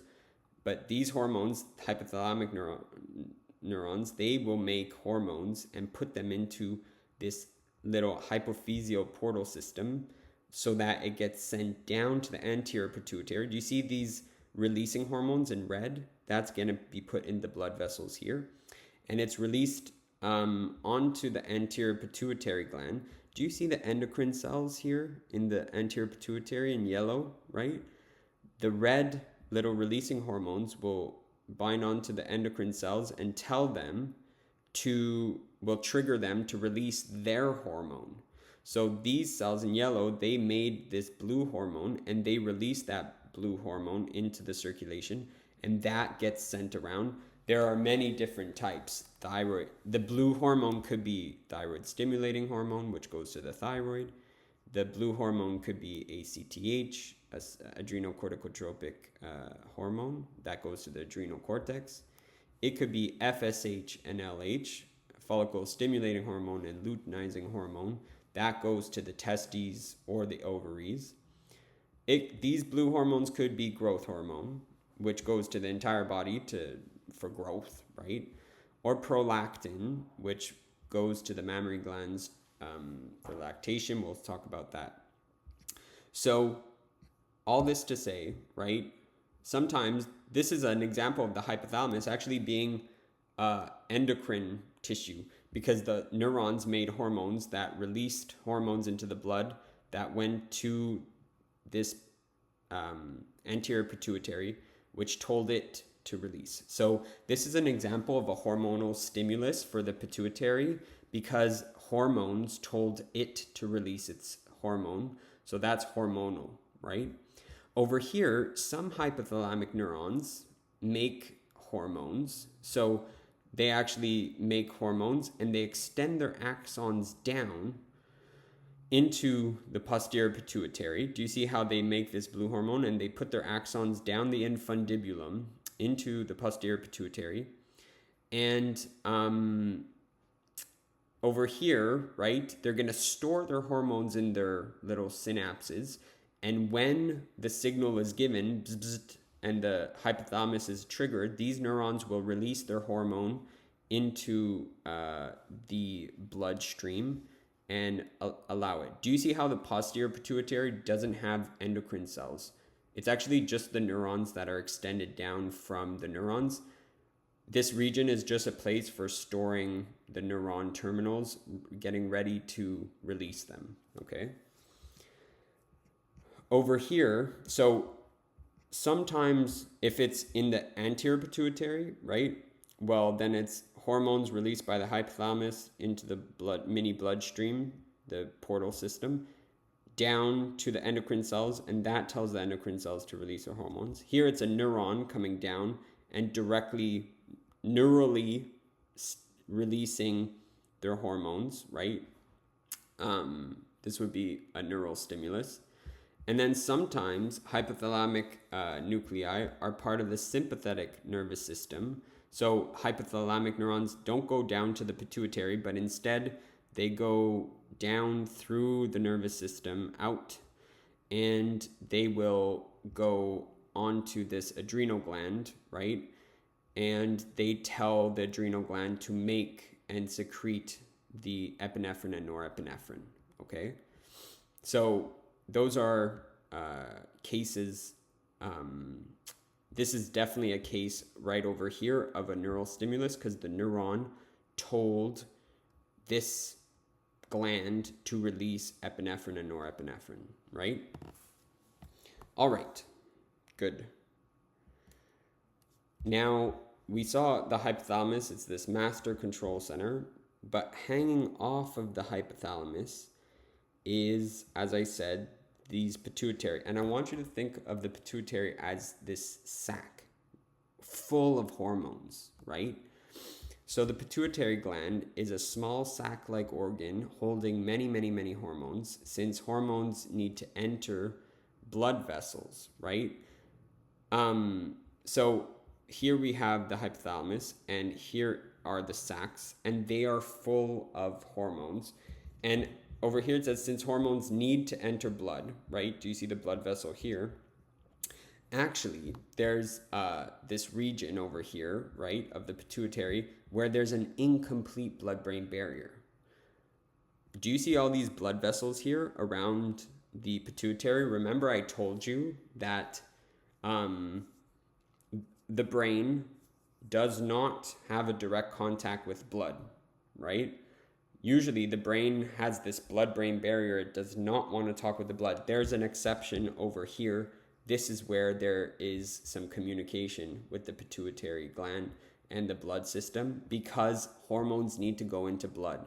So this is an exception to our blood-brain barrier rule. This is a part of the CNS that doesn't have a barrier. So that's why we have some blood vessels coming here.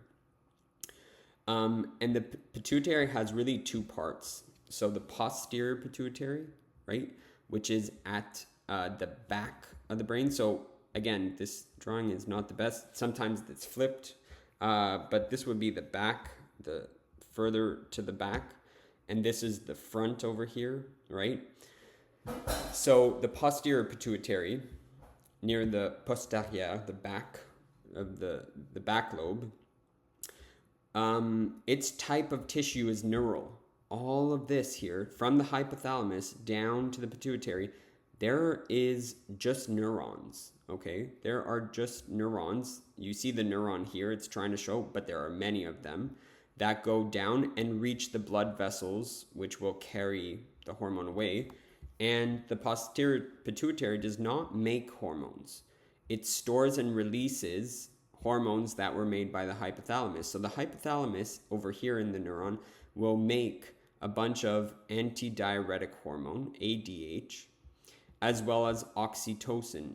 So oxytocin and antidiuretic hormone will be stored in the ends over here, and it's made by the hypothalamus up here and then stored in the terminals. And when a neural signal tells this neuron to release its hormone, that will be released in the blood and circulated across the body.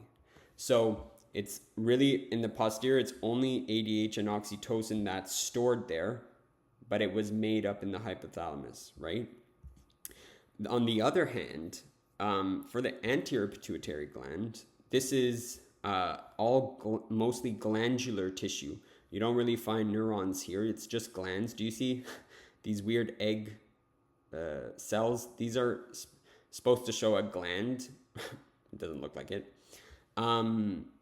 So in this process, right, the hypothalamus, so these glandular cells, they make these little weird eggs here, right? The anterior pituitary endocrine cells, these little egg-like cells, they produce and release into this bloodstream here many different types of hormone. Growth hormone, thyroid stimulating hormone, follicle stimulating hormone, adrenocorticotropic hormone, luteinizing hormone, and prolactin. This one only had two, and that's why this lobe is a bit smaller. This one has many, right?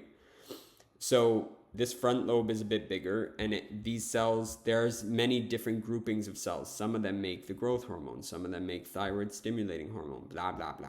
So What's different about this anterior pituitary gland is that to release growth hormone, thyroid stimulating hormone, or FSH, or ACTH, or LH, or prolactin, what's going to happen is these cells will make those hormones, right? And store them. But when the hypothalamus receives a signal to release one of them, it will send a signal down its neuron and send a releasing hormone into the blood vessel. I don't like this picture because you don't actually see the releasing hormone go in. I like this picture because over here you see that these neurons release their red hormone into the circulation here, right? So these neurons release their hormone into the portal vessels here, and then that will be conveyed down to these anterior pituitary endocrine cells, and that hormone will tell this gland cell to release its hormone, right? So it will release its hormone into the blood and carry, that's growth hormone, TSH, FSH, blah, blah, blah, right? One of those, and that will go throughout the system, okay? So here it's weird. You have a neuron that's releasing a hormone, which tells this gland, the hormone tells this gland to release its hormone, right? Which puts it in the blood, and then that gets around. So I want to bring up this fact because now it's getting a bit complicated, right? But there are many what we call cascades. Forget about the craziness of this slide. We're going to break it down. The hypothalamus, right? This guy here, this guy here, this guy here. Oftentimes, in the anterior pituitary case, will tell the anterior pituitary to do something by releasing a releasing hormone, right? So the hypothalamus releases a releasing hormone. It's blank releasing hormone, something releasing, growth hormone releasing hormone, or prolactin releasing hormone, right? And it sends that down through the little blood, so it releases that into this little blood system, which then goes down to the endocrine cells. So it goes down to the anterior pituitary, and this is a little plus to say that it stimulates the anterior pituitary to release its hormone. That's called the tropic hormone.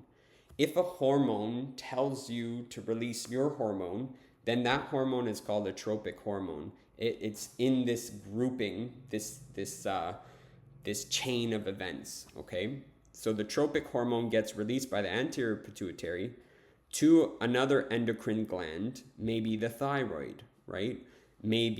So then the thyroid will then release its hormone, and which is T3 and T4, and then that will have a certain effect.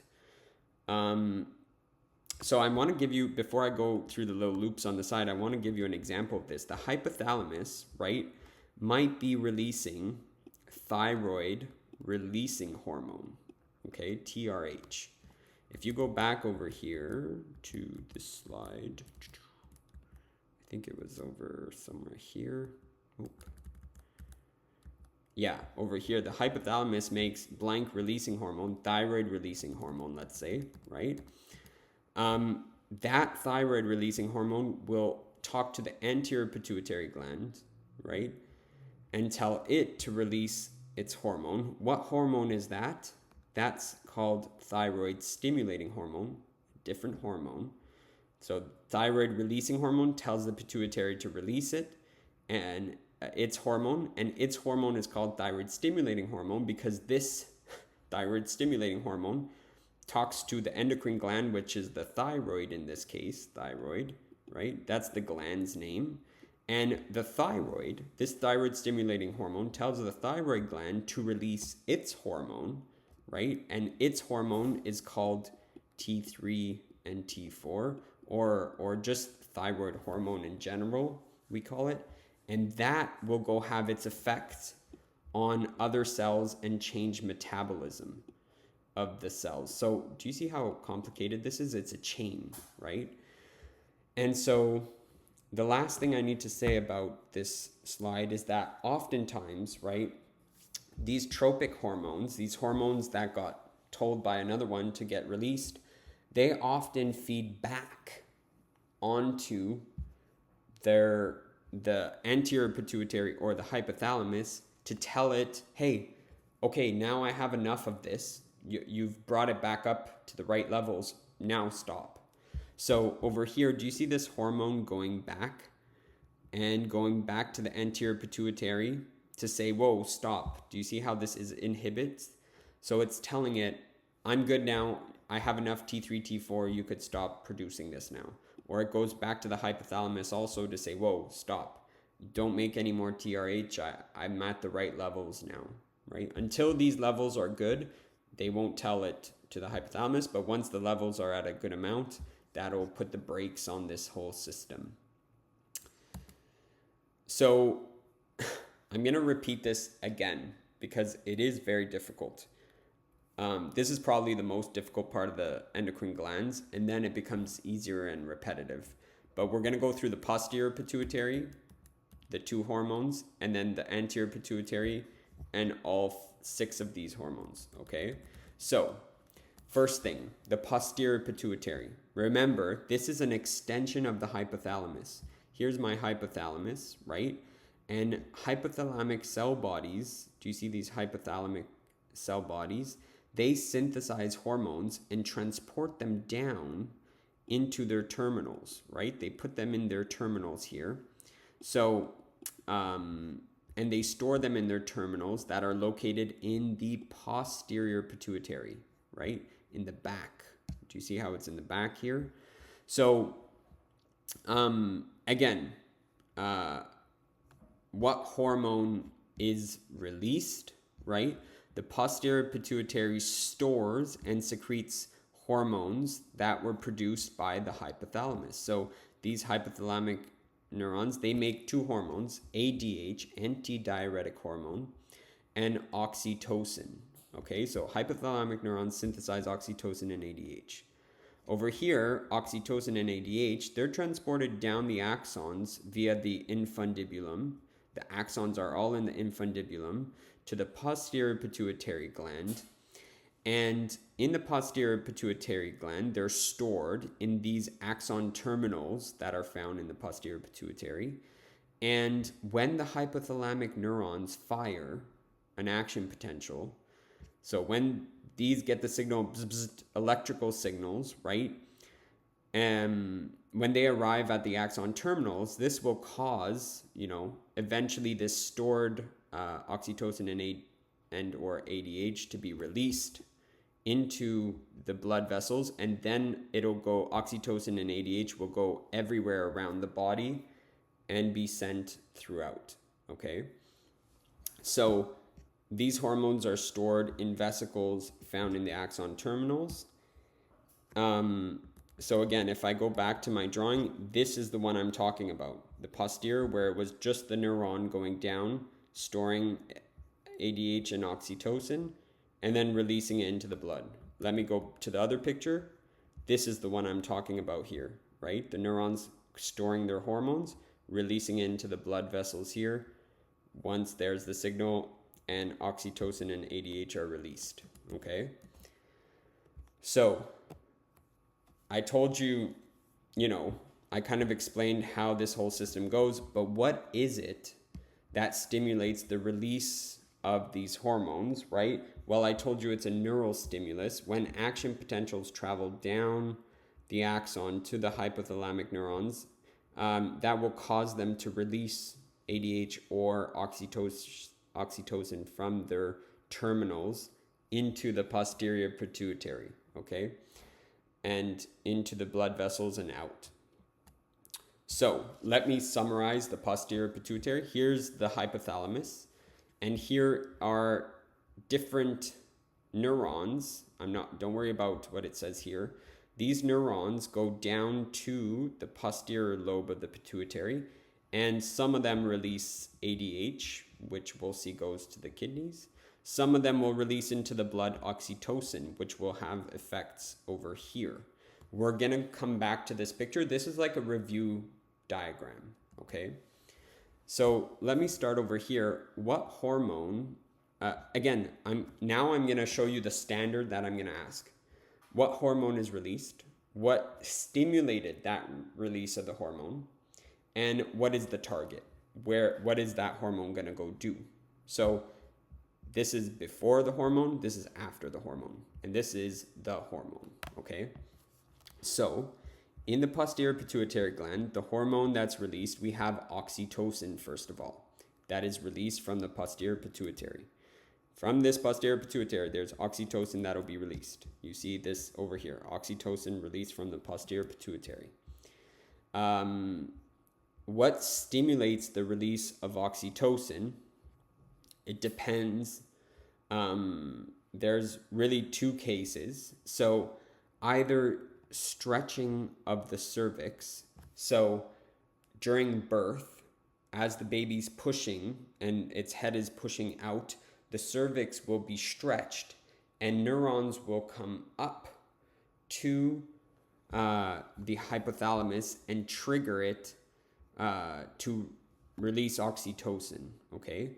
The second time this might occur is during suckling of an infant at the breasts. So over here you see that suckling, right, causes neurons to send a signal up over here to the hypothalamus, right, which will then give a signal over here to the posterior pituitary, okay? And that will release oxytocin, right? So this neuron will make oxytocin and then release into the bloodstream and send it out. What inhibits this? Actually, stress will inhibit this. This whole signal can be blocked by stress or a lack of stimulation. If there's no suckling or if there's no stretches of the cervix, then there won't be these signals, right? So what is the target of oxytocin and its response? It stimulates smooth muscle in two locations, okay? So in the case where there was a stretching of the cervix, oxytocin is going to be released. And what will this cause? This will cause the uterus to stimulate uterine contractions and initiate labor. So actually, the baby's head pushing against the cervix's wall will stretch and send signals up to the brain, up to the hypothalamus. The hypothalamus will make oxytocin and secrete it down and release it in the posterior pituitary. And the oxytocin will go to the uterus and stimulate contractions during labor, which will help the baby push a little bit more down.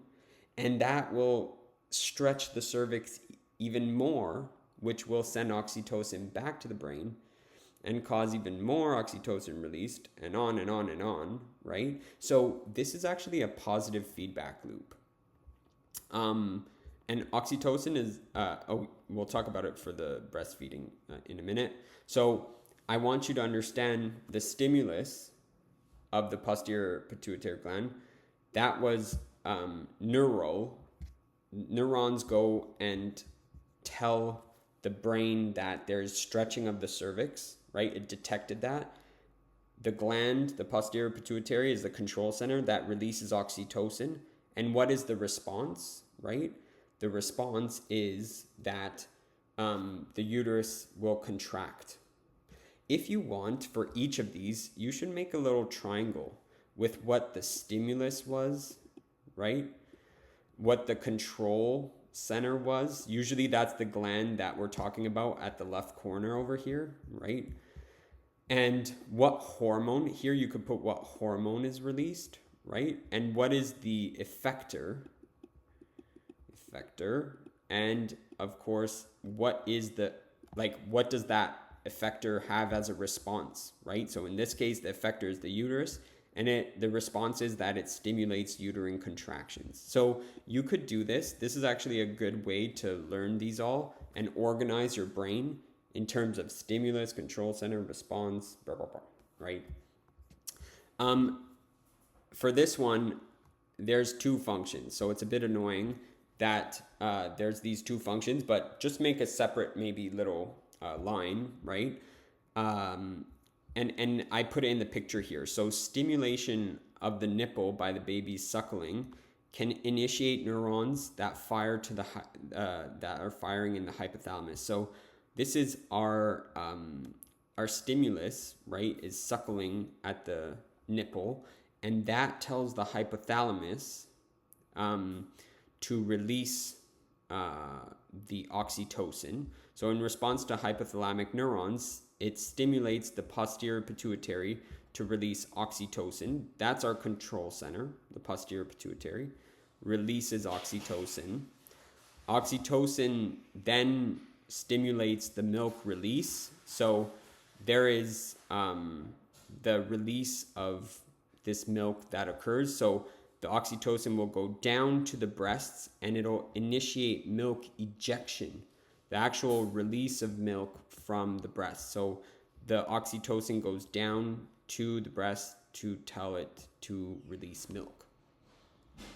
Interestingly, oxytocin is also known for fostering emotional attachments. So there is this, this is actually very prevalent in research for postpartum depression and how malfunctions in this hormone might lead to certain types of these postpartum depression. Let's take a look at this option now. We're still talking about the posterior pituitary gland as our control center, right?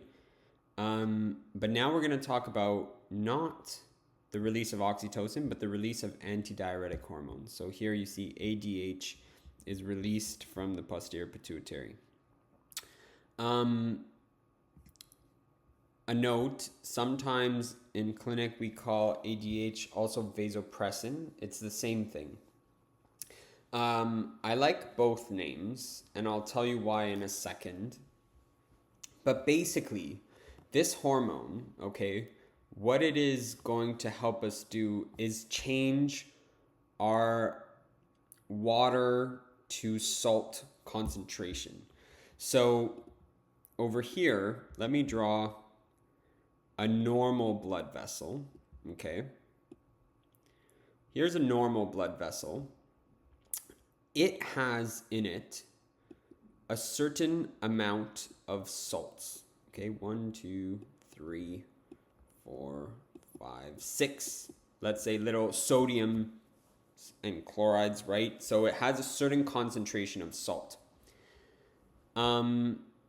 When you are dehydrated, right? Remember, this is blood in here. There is salt that is in the liquid, watery blood, right? When you're dehydrated, right, what happens is that the water in this blood vessel goes down. So you have less water, but you still have the same amount of salt. 1, 2, 3, 4, 5, 6, right? I want you to think of a cup of coffee.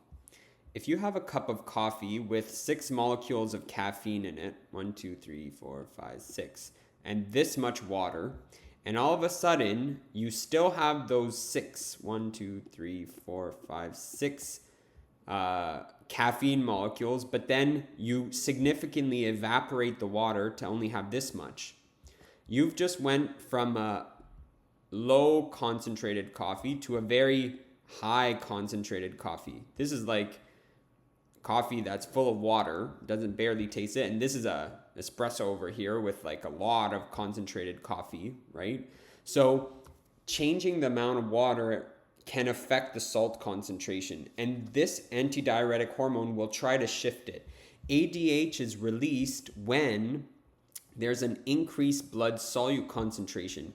When the amount of the solutes in the blood, for example, such as ions or glucose, when that concentration goes up, right, the solutes go up. This is the increase in plasma osmolality, the high amounts of concentrations of these salts increases. That will trigger the release of ADH, okay? When you have this situation over here, there is less water in the blood vessels, right? You've just lost some water. if you have a tube, a hose, a garden hose with a lot of water, right? Then at the end of the hose, the water will be jetting out, right? That's because it has a high amount of pressure. If you turn the valve off and slow it down, the water release, the pressure in the hose will be much smaller. So actually, when you lose water, right? When you don't drink water, actually, during the day, your blood pressure goes down. So this is why sometimes when you don't drink enough water, you could faint, right? Because your blood pressure goes so low. So either I can say it's stimulated by increased blood solute, but it's not necessarily that your solutes increased. It could be because the water decreased, right? Or a decrease in blood volume, right? Or decreased blood pressure. That's the same thing, because when you have less volume, there's less pressure in your vessels. All of this is saying the same thing, right? That you're going from this highly concentrated solution to this very concentrated you're going from this so-so concentration to this very concentrated because you lost water or because you added solutes. It could be either or. All of this will stimulate antidiuretic hormone to be released, and the point of it will be to try to retain water and keep water in the body because you lost a lot of water.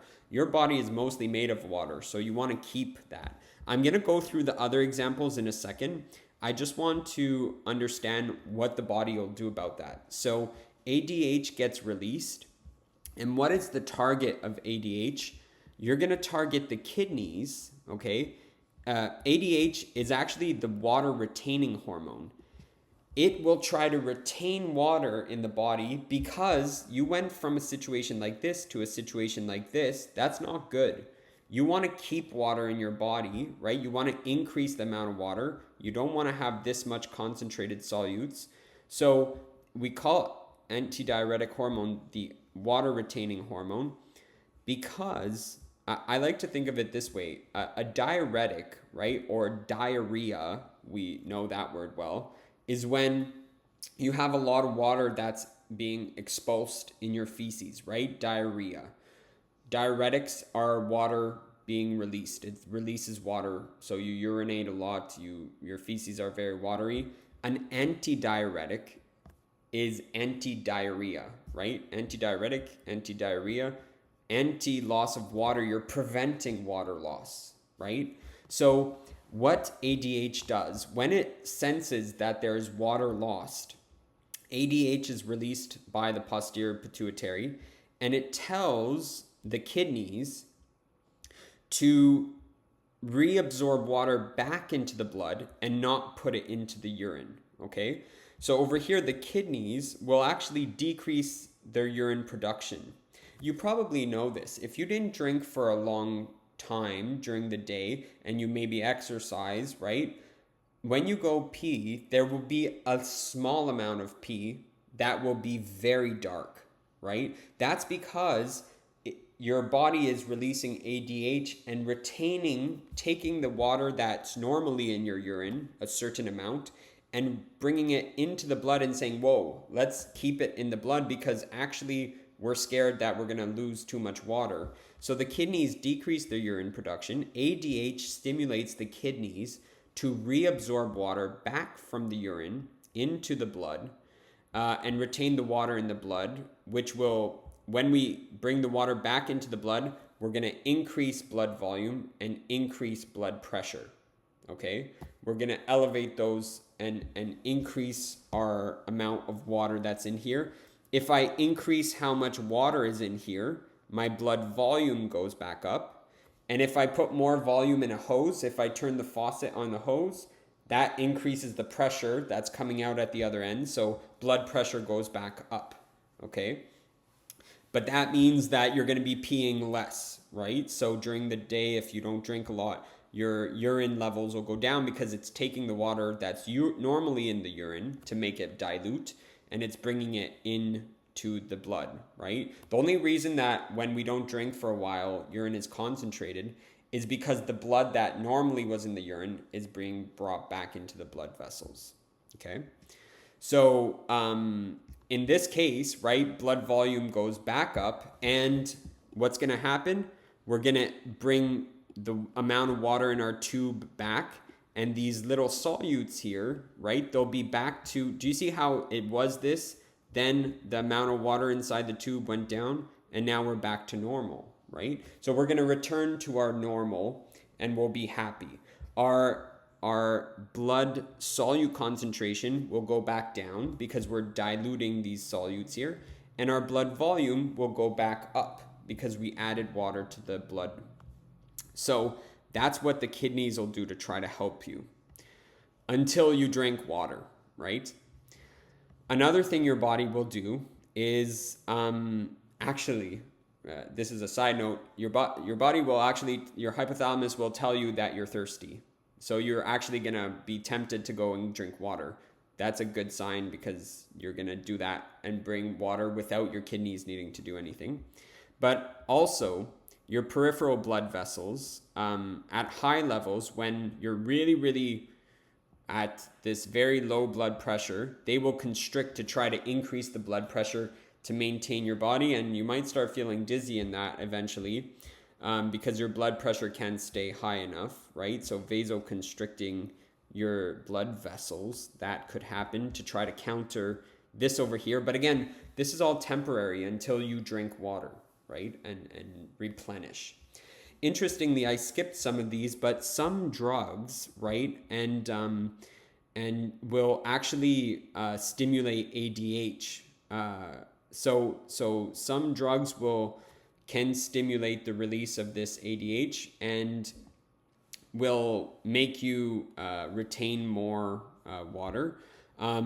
Actually, this is one of the mechanisms to try to control blood pressure, is working on this ADH system. We'll talk about it later on in the urinary system, but this whole balancing of what puts water back into the blood vessels can be altered to affect our blood pressure. Interestingly, this is just logical. What inhibits this?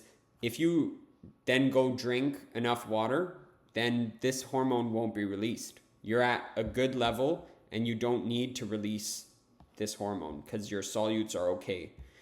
Alcohol actually inhibits this too.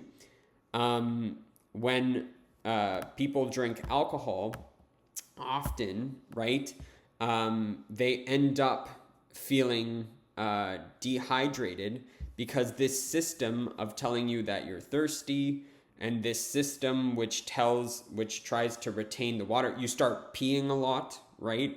Because ADH is not working, and so there's a lot of urine that's being put into the urine, and you're urinating it out and you're dehydrating because ADH is being blocked. It's not being allowed to work. So that's interesting too. Now, that was the posterior pituitary. So I want to just review this with you, okay? Sensory stimulation, either in the cervix or at the nipple, will stimulate neurons to release oxytocin, which either ejects milk if it's the nipple situation, or over here will cause uterine smooth muscle contractions during labor if that's the case. That is your oxytocin from the posterior pituitary, right? Remember, neurons make it in the hypothalamus, they store it here, and then they release it. If it's ADH, osmoreceptors that detect the amount of osmolarity. Osmolarity is a measure of how many solutes, how many little, how many things are in the blood, like salts and glucose. The osmoreceptors detect the concentration of those. And if there's low amounts of water, well, there's going to be high amounts of solutes, so they will detect that, and they will release ADH, antidiuretic hormone, which tells the kidneys to retain water in the body to increase their solute concentration, right? So that's our two hormones that we just saw. Now we're moving on to the anterior pituitary gland, okay?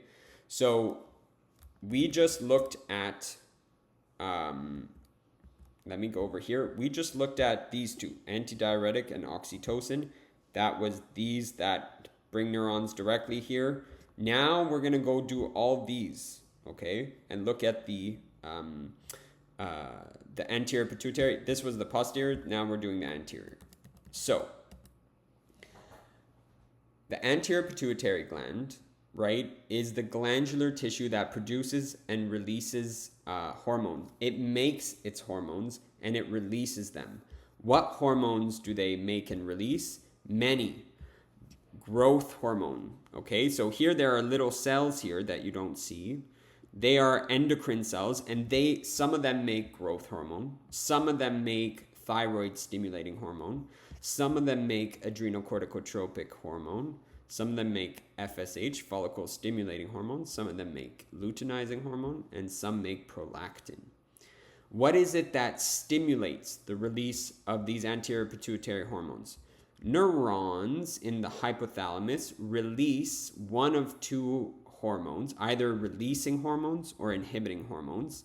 And these hormones, right, they get released into the hypophyseal portal system, which then will affect the anterior pituitary gland. Those hormones that are released in the blood here, they go to the anterior pituitary, and they will tell it to release one of the 6 hormones, one of these hormones over here, and these little red cells release that into the blood, and these are the hormones that could get released from the anterior pituitary.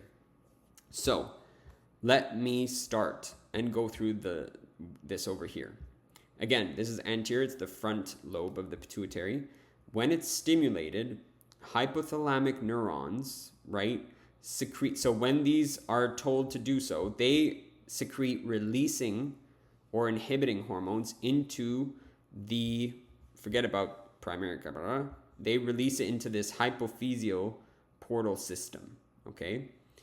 A portal system is 2 capillaries that are kind of beds that are connected by veins. So here's your little portal system. It's going to be released into here. What is it that could be released? It's the releasing hormones or inhibiting. So the hypothalamic neurons, they make both releasing and inhibiting. So I'll give you some examples.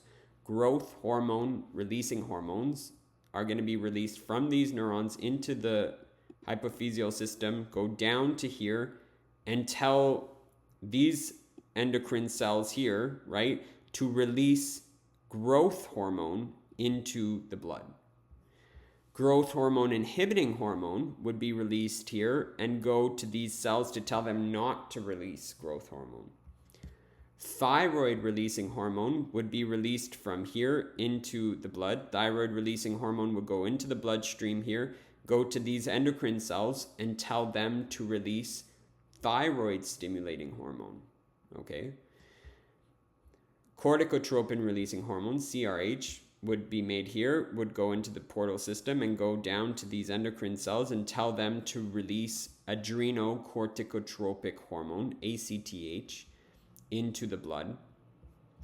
Gonadotropin releasing hormone would be released from these hypothalamic neurons. They'd be released into the portal system, and they would go, GnRH would go over here to these cells and either release luteinizing hormone or follicle stimulating hormone. Those are the 2 they would target. And then prolactin inhibitory hormone is a hormone that would be released in the portal system and go down to these endocrine cells, tell them to not, in this case, inhibitory, not release prolactin. You don't really need to know these, right, hormone names. I want you to understand the concept.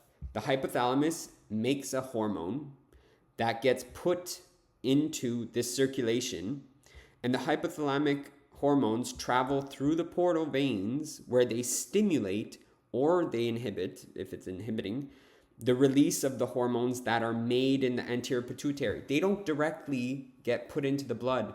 They get released to talk to the endocrine glands here, right? The endocrine cells here, and they tell them, let's say it's to stimulate, right? They releasing hormones cause anterior pituitary cells to release their hormones that they made themselves into the general circulation. And then these hormones, as I said, these are all the ones that could be released into the circulation and go around. So neurons of the hypothalamus release one of two hormones. These hormones release into the hypophyseal portal system. That's this little vessel passage, which affect the anterior pituitary endocrine cells, which release their own hormone, one of these 6 hormones, into the general circulation. So this is what we're going to look at. These are all the hormones.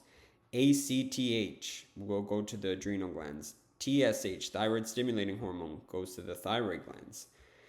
Growth hormone will go to many, many different tissues. Prolactin, lactation, go to mammary glands. FSH, follicle stimulating, or LH, will go to the testes or the ovaries. These are the ones that we're going to take a look at. So let's start here with growth hormone. Again, we're in the anterior pituitary. You see over here the front part of the pituitary is releasing growth hormone into the bloodstream, going everywhere in the body. I'm going to skip what stimulated its release, and I'm just going to go to what it does, and then we'll talk about what stimulates it.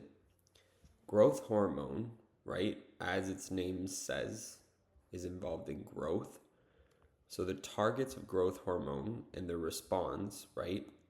And targets are the liver, muscle, bone, cartilage, many, many, many different parts of the body that grow, right? There's some direct actions on metabolism. So over here you see direct actions. And these are to increase blood glucose and other anti-insulin effects. So you want to increase the amount of glucose that's in your bloodstream, right? When you're growing, you want to have enough fuel to be able to do that. So that's important. Increase fat breakdown and release so that you have also more energy to grow, right? So this is so that you can have a lot of energy available.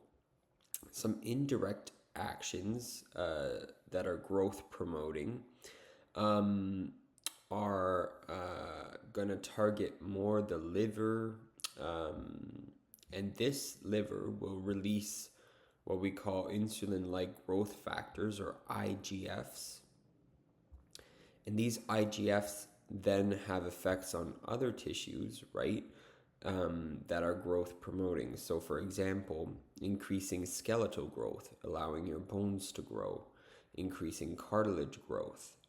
At extraskeletal tissues, it promotes protein synthesis so that you could build things, and cell growth and proliferation. So this IGF is released by the liver. It's very important in growing.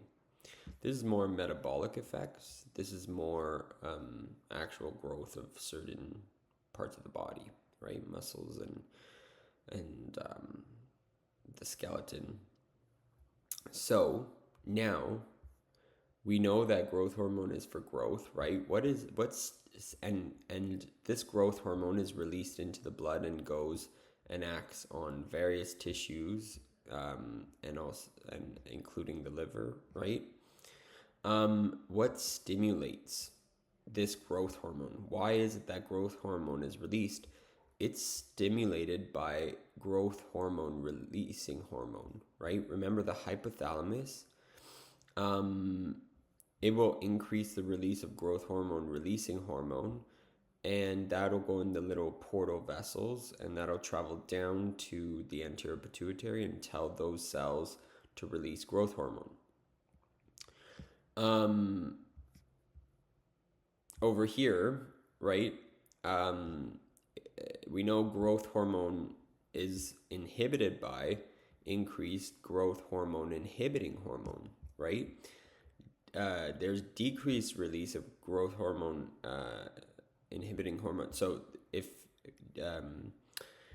growth hormone inhibiting hormone is released here, it will tell this growth hormone not to be released, right? So that's inhibiting growth hormone. So what is it that can trigger, more of this growth hormone releasing hormone to be released and more growth hormone to be released? Actually, deep sleep is one of them as part of the day-night rhythm. This is why doctors always ask about children having enough sleep. It's important for them to sleep a good amount of hours because it impacts growth. Low blood glucose will stimulate it. If they have lower blood glucose, this whole system will be triggered to release growth hormone. Look over here. This will increase the amount of blood glucose that's in the body, in the blood, right? So that's going to be important. Exercise can also stimulate growth hormone or other stressors, right? So they will all act on this hypothalamus to release growth hormone, releasing hormone, and stimulate growth, right?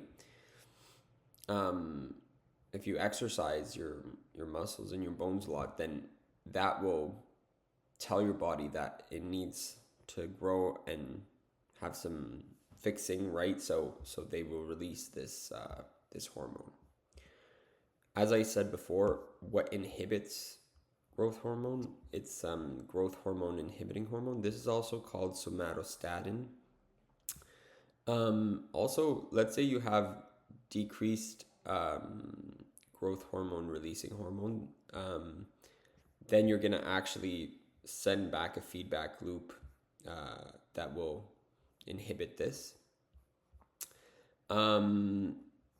Yes, and many other feedbacks, right? Do you see over here when there's a lot of IGFs, they will feed back negatively and inhibit growth hormone synthesis? Or when there's a lot of growth hormone, they will feed back and inhibit growth hormone synthesis, right? And inhibit growth hormone releasing hormone and stimulate growth hormone inhibiting hormone. Because remember the feedback. Once we have enough levels of growth hormone, we want to stop the system and say, okay, we're good. So the IGFs will feed back, right? Remember the IGFs, the growth hormone, they're all floating in the blood. So when their levels go up, even the brain, the hypothalamus will see that. And then the hypothalamus can say, okay, I'm getting a signal that there's enough of these hormones, so I'm going to stop producing growth hormone. Now we'll talk about the thyroid stimulating hormone, okay? This is released, TSH, thyroid stimulating hormone, is released by the anterior pituitary, right? The front lobe. We're still in the anterior pituitary. Remember, though, that thyroid releasing hormone it's telling you to release the hormone, right? It's going to be released into the hypophyseal portal system, and it will bind to the endocrine cells of the anterior pituitary and tell them to release thyroid stimulating hormone, because that's actually going to stimulate the thyroid. This will go into the blood circulation, and this will bind onto the thyroid gland. Okay, so the target of TSH is the thyroid gland, and it will tell it to release thyroid hormone. So thyroid hormone will be released. There are two thyroid hormones, T3 and T4. T3 is triiodothyronine, and T4 is thyroxine. You can just know T3, T4. So this will tell the thyroid to release these two hormones. And we're going to see later on that these two hormones have many effects on metabolism, heart rate, oxygenation, body temperature, metabolic rate, bone growth, muscle growth. So we're going to see that later on. All I want you to know, though, is unlike growth hormone directly had its effects on organs, TSH does not. TSH binds to the thyroid to stimulate it. That's all it does. TSH only stimulates the thyroid to release its hormone, which is T3 and T4. So TRH release is a hormone that tells the pituitary to release its hormone, TSH. TSH is released into the blood, which tells the thyroid to release its hormone, T3 and T4. And then T3 and T4 will go bind onto many effectors. Do you see what I meant by a cascade? This is a cascade of endocrine hormones, right? The next hormone that's released by the anterior pituitary, right? Here's my anterior pituitary. It's called ACTH, adrenocorticotropic hormone. Adreno, because it goes to the adrenal glands. Cortico, because it goes to the cortex of the adrenal glands. Cortex means the outer part. Amygdala means inner part. So cortex is the outer part of the adrenal glands. So adrenocorticotropic hormone is released by the anterior pituitary. So actually, CRH will tell the anterior pituitary. So this corticotropin releasing hormone will tell the pituitary to release ACTH, right? ACTH, the target of it is the adrenal cortex, okay? So over here, you're going to have the anterior pituitary release ACTH onto the adrenal cortex. Sorry, ACTH will go in the blood, float around, go all the way to the adrenal cortex, bind onto here, and promote the adrenal cortex to release two hormones. We're going to have glucocorticoids that are released by the adrenal cortex.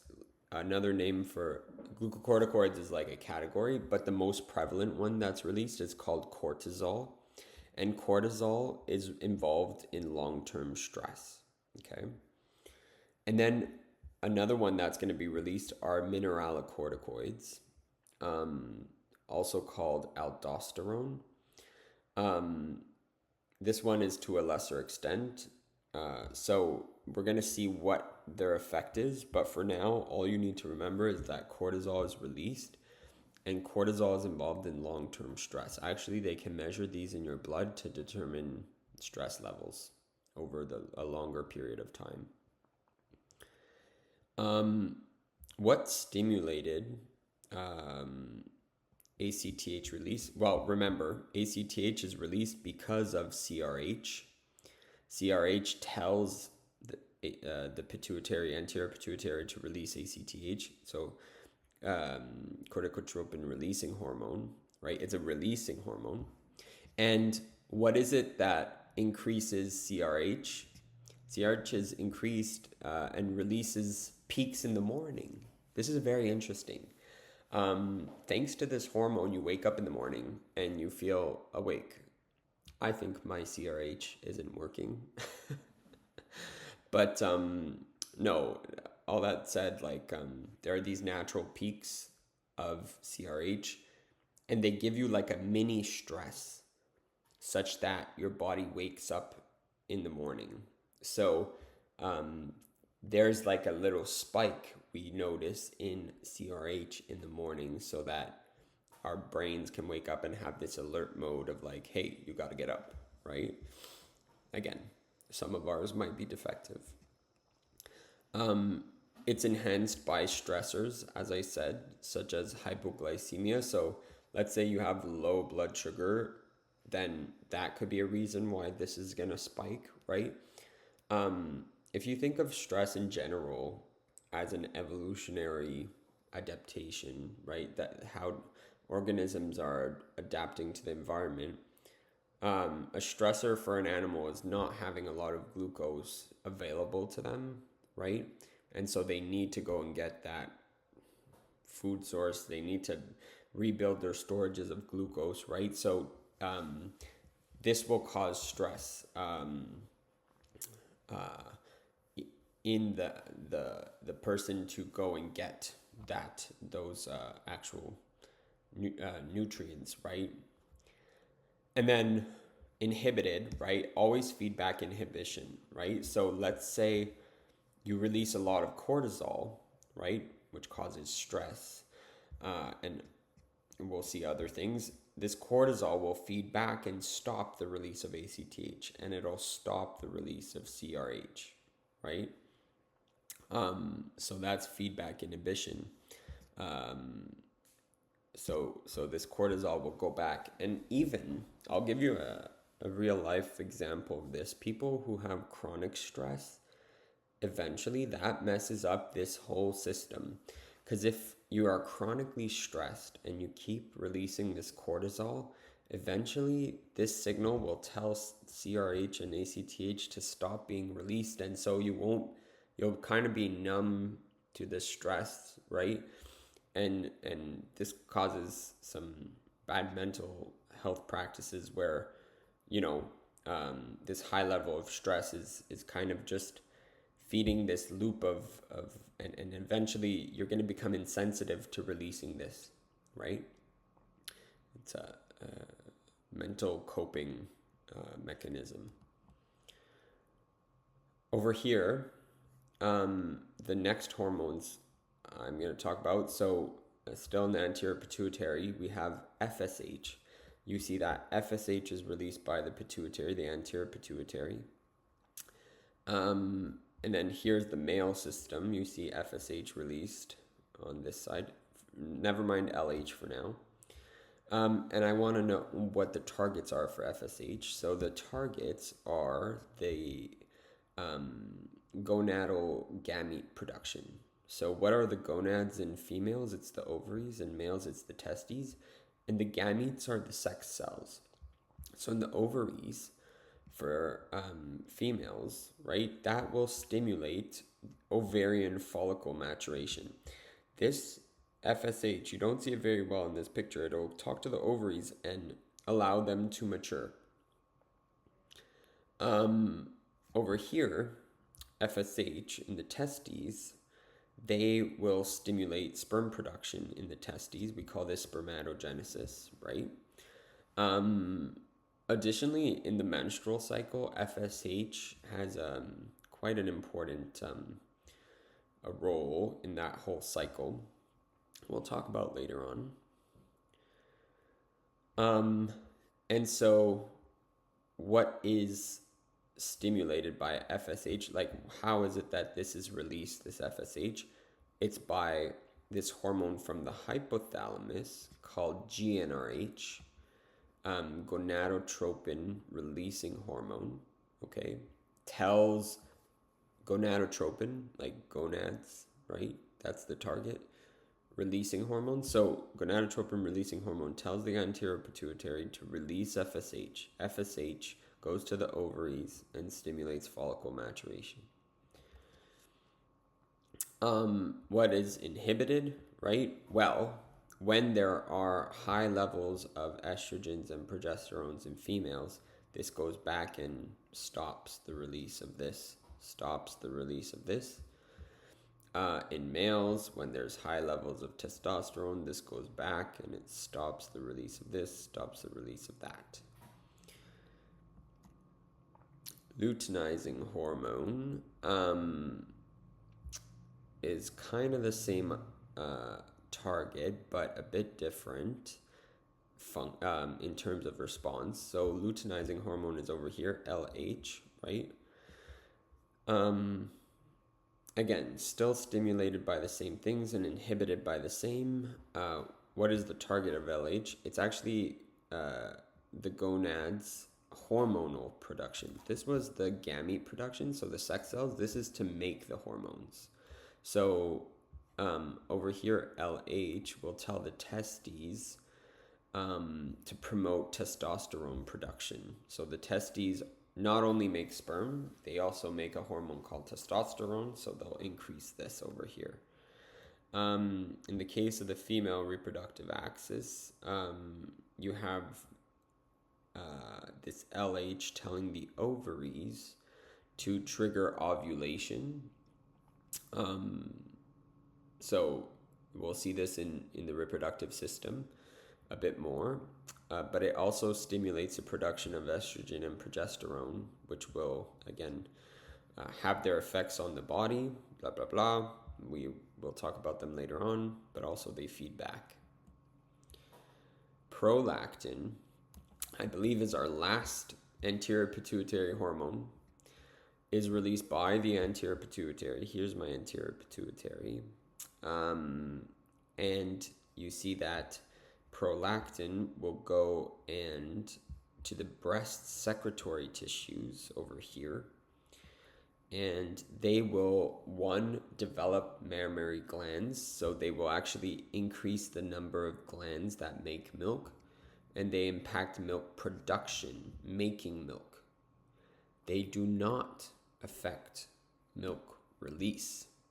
The suckling and getting the milk out, that is from, that is really for our other hormone that we saw, oxytocin, right? Oxytocin allows milk release, ejection. This is milk production, okay? And it's stimulated by this decreased, this prolactin inhibiting hormone. So when you have less of this prolactin inhibiting hormone that stops it, more prolactin will be made. Estrogens actually increase the amount of prolactin a lot, and estrogens, remember, hormonal levels change a lot during pregnancy. So this is going to be one of the effects of getting this prolactin to increase, right? And suckling of the infant at the breasts will, in the end, stop releasing the inhibiting hormone. So it'll promote having more milk production, right? Makes sense. The suckling will kind of give a stimulus like, oh, I need to keep producing milk, right? And it's inhibited, as I said, by prolactin inhibiting hormone. That's also dopamine. So this prolactin inhibiting hormone would stop the release of prolactin, right? There's no, from what I understand, prolactin releasing hormone in this case for stimulation.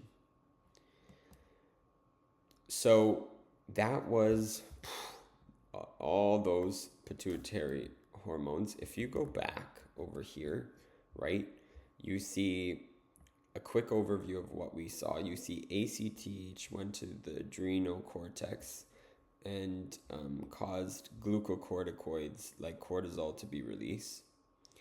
You see that TSH goes to the thyroid to allow thyroid hormones to be released. You see growth hormone goes to the liver to allow bone, muscle, and tissues to grow. Prolactin goes to the mammary glands for milk production. FSH and LH go to the gonads, and they will cause the production of sperm and eggs, and they will cause the production of sex hormones like testosterone, estrogen, progesterone. So that was our crazy adventure. Now we're going to go on to the pineal gland. So the pineal gland is actually located right at the back of the brain over here near this cerebellum. You see this little gland over here. You see it popping out over here. This is a lot bigger than what it usually looks like. But you see, this is a sheep brain actually, and you see that the little pineal gland is hanging out over here. This releases melatonin, a hormone called melatonin, which regulates the sleep-wake cycles. So it allows us to, to kind of balance our awake and sleep cycles.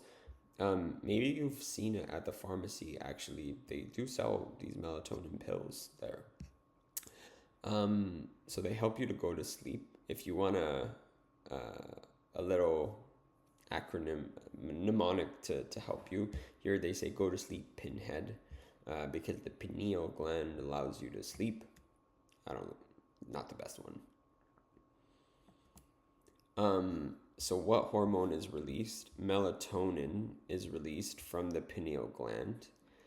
So, um, as I said over here, what is the target of melatonin? So the pineal gland will release melatonin, and that will go to the hypothalamus, which will regulate the body's circadian rhythm.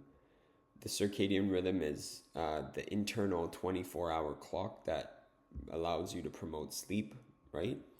Interestingly, what is it that stimulates the release of serotonin? It's a neural stimulus. So, do you see these neurons here going to the pineal gland eventually? Melatonin release is triggered by neurons in the visual pathway from our eyes. Melatonin release is inhibited from being released when they're by exposure to blue light. So when there's blue light out during the day, this is detected in the eyes by these neurons, and it'll stop the pineal gland from releasing melatonin so that you don't feel sleepy.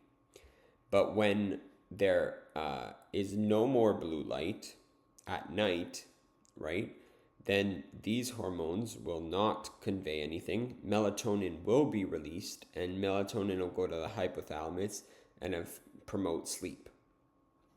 Maybe you've noticed on your phones or your screens, they'll put a blue light filter. You could put that on at night, and it'll change the colors a bit. That's so that no blue light is coming out of the screen, because if you had it on, that would stimulate the pineal gland to not release melatonin, and you'd feel very awake because of that blue light.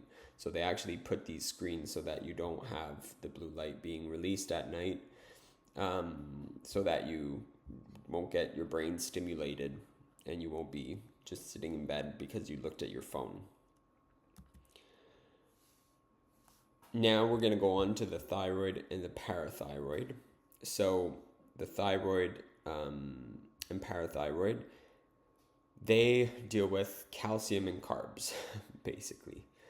So T4 and T3, what's released by the thyroid gland, right, is these are major metabolic hormones. So we saw that TRH told TSH to release T3 and T4 from the thyroid, right?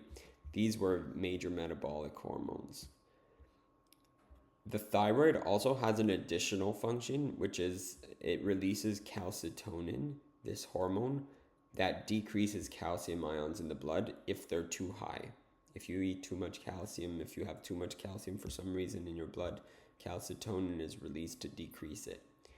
The parathyroids, right? Remember, this is the front of the thyroid, this butterfly winged shaped thing. If you look at the back view of the thyroid, there's these four little, I call them the Christmas tree lights. There's these four little lights, right?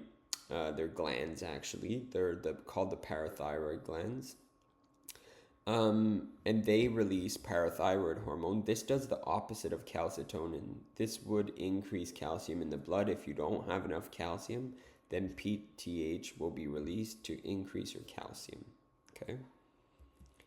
So, let's start with the thyroid gland. What hormone is released? We have T3 and T4. Those are the hormones that are released by the thyroid gland. So here you see, remember, TRH allowed for the release of TSH, which allowed for the release of T3 and T4. And then this T3 and T4 had many effects everywhere in the body.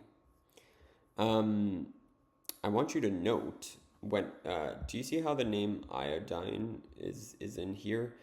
The thyroid hormones, their part of their molecular structure is iodine that's needed, which is interesting because if you don't have iodine, then you won't make these hormones and you could have an issue. So if you look at the salt that's in our stores, because salt is put into almost every single food, in all of our salt, it says iodized salt because it's iodine has a small trace amount of iodine has been put in it, and that's all you need to make thyroid hormone. So we have our nutrients, a good amount of those nutrients are put and we're good to go. We're going to be fine, right?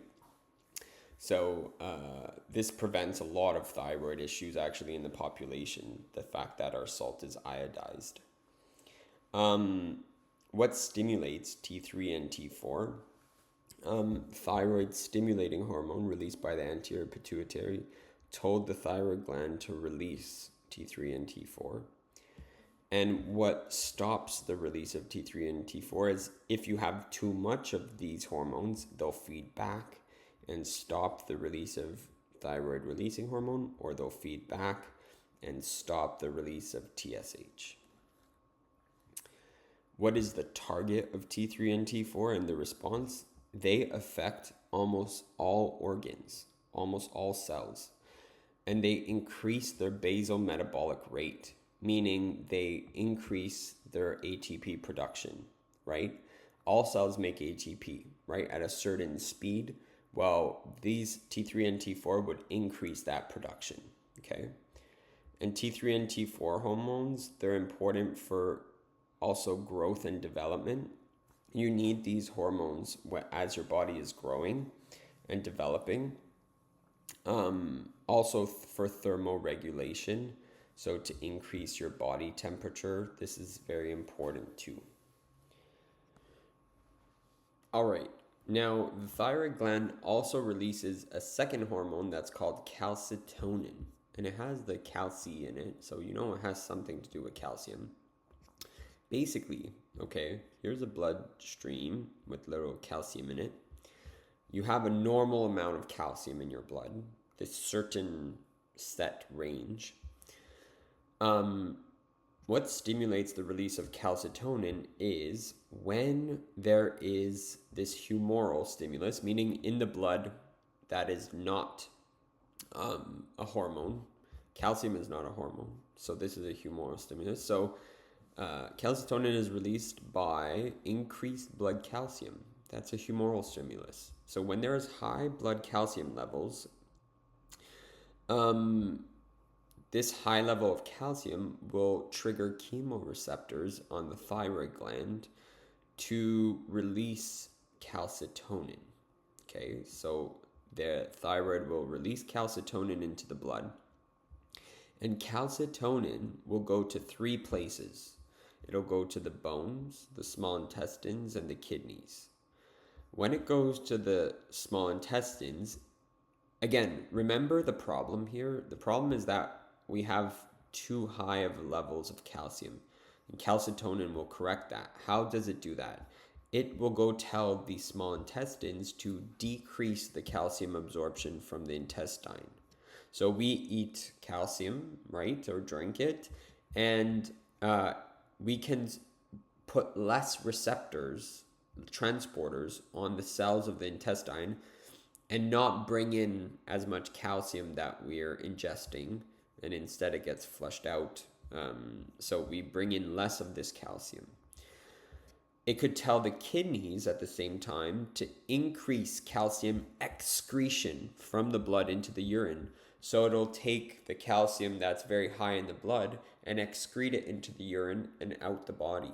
So that'll reestablish lower levels of calcium. And it will tell the bones to increase bone formation, because remember that bones are full of calcium. So when there's too high of a level of calcium, calcitonin will tell the bones to start increasing the osteoblasts to make more bone and store that calcium. That's why they say that having calcium is good for your bones, right? Because it'll strengthen. Having too high levels of calcium will be stored in your bones and stiffen the bones.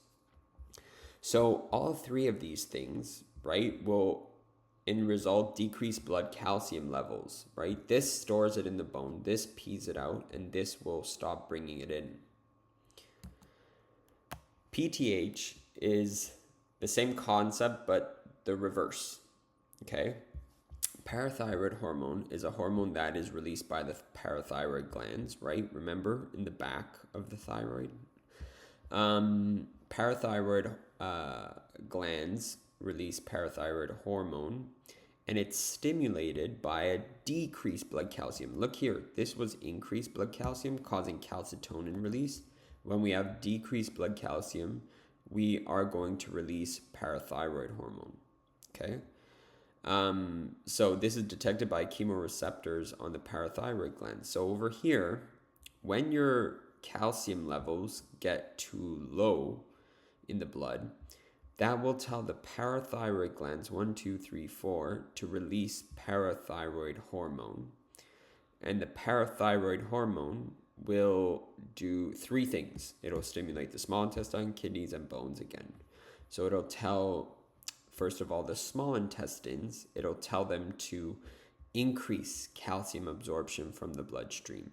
And this is, it uses vitamin D as well, but who cares? Don't worry about that too much.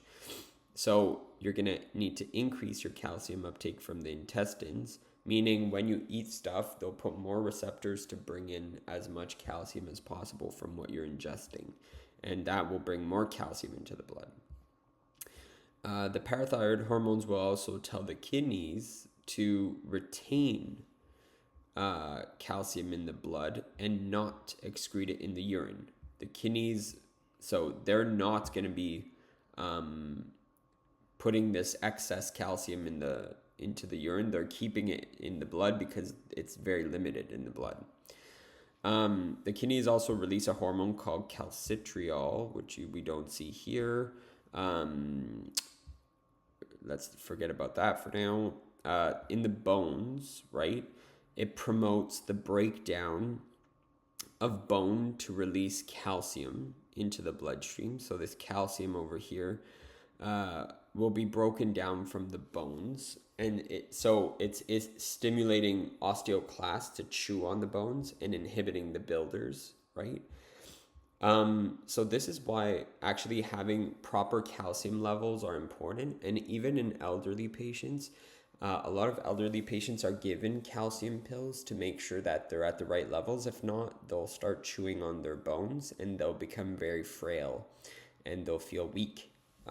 So actually calcium is given as a pill to make sure that they're at the right level, because if not, it'll break down the calcium in the bones and release it, right? So we don't want that.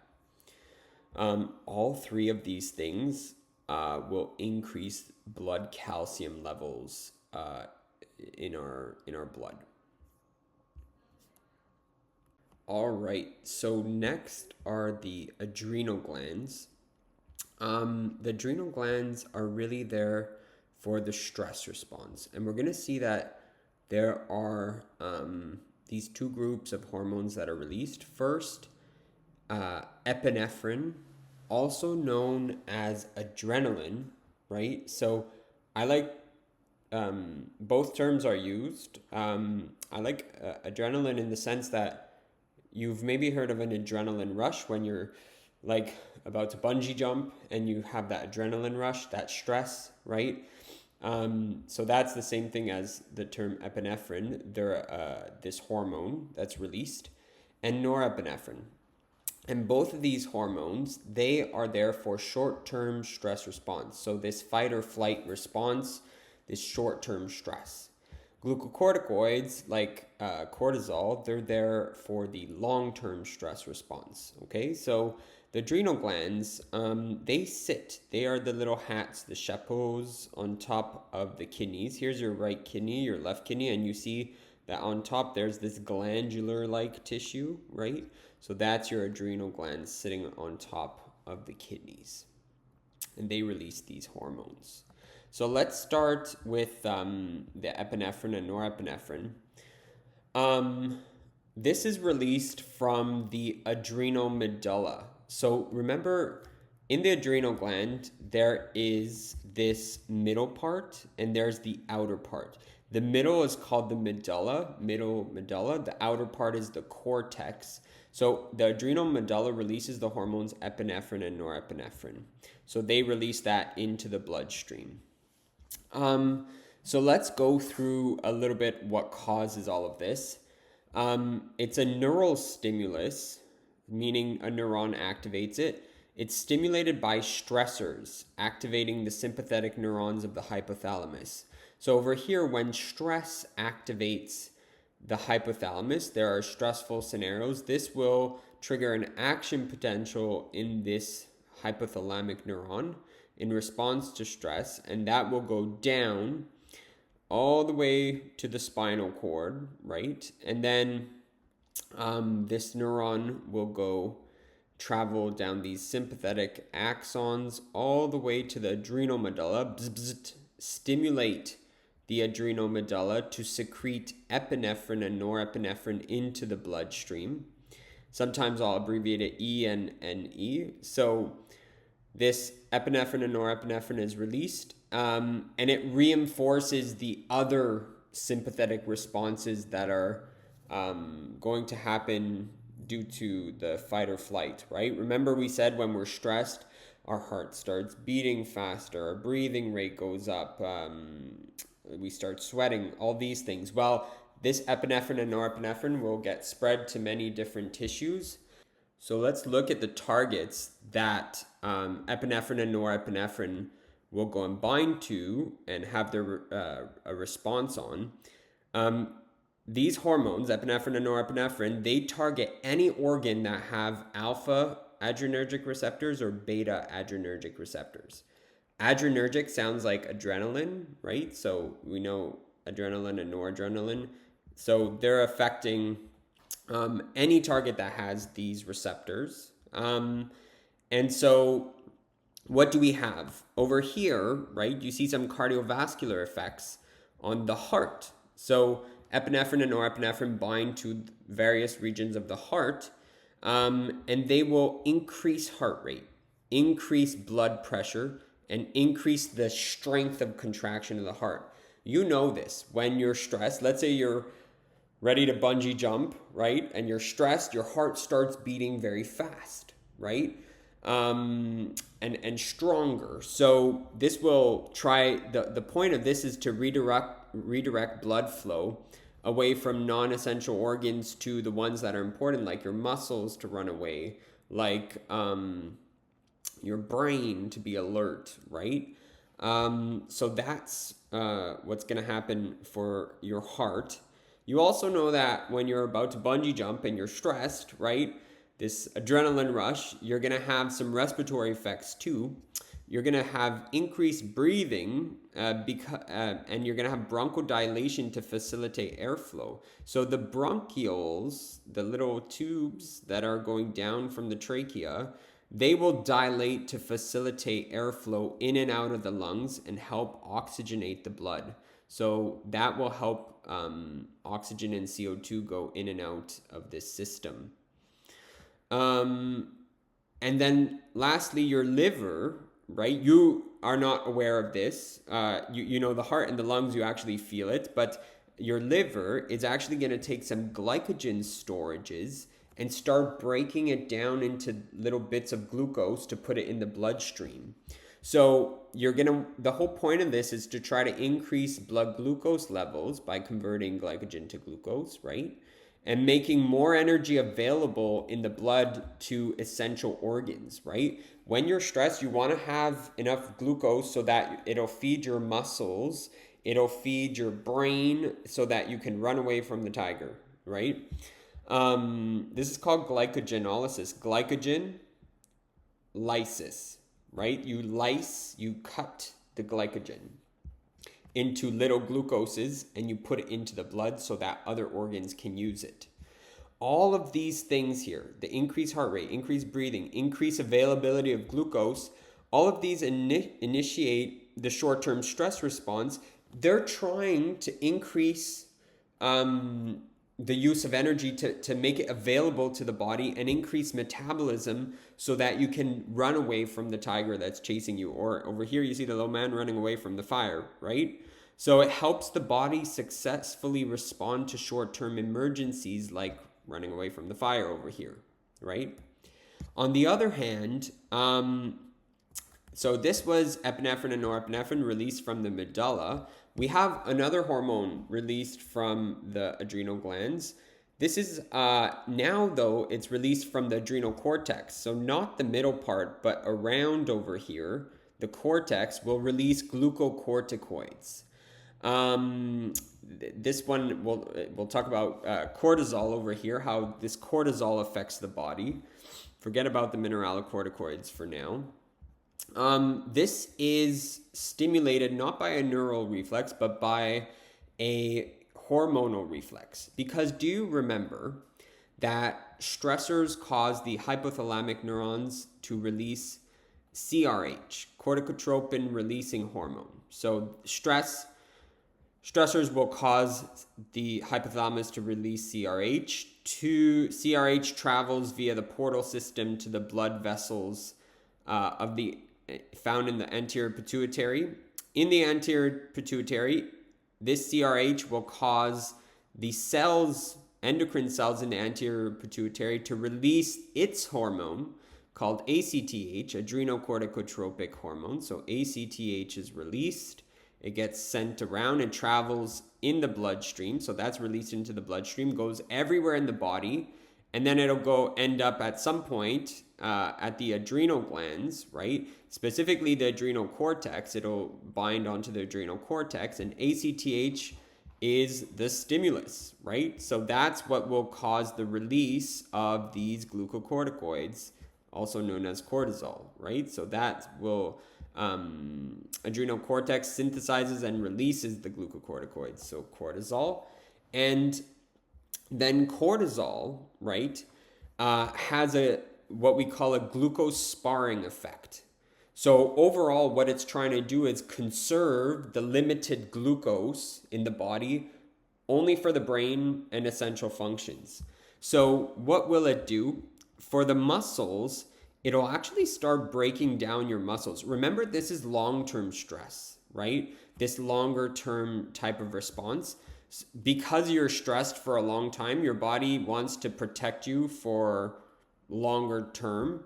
So it'll try to conserve glucose for the brain and other essential functions. So your muscles will actually start breaking down and increase the breakdown to avoid to provide amino acids for glucose production.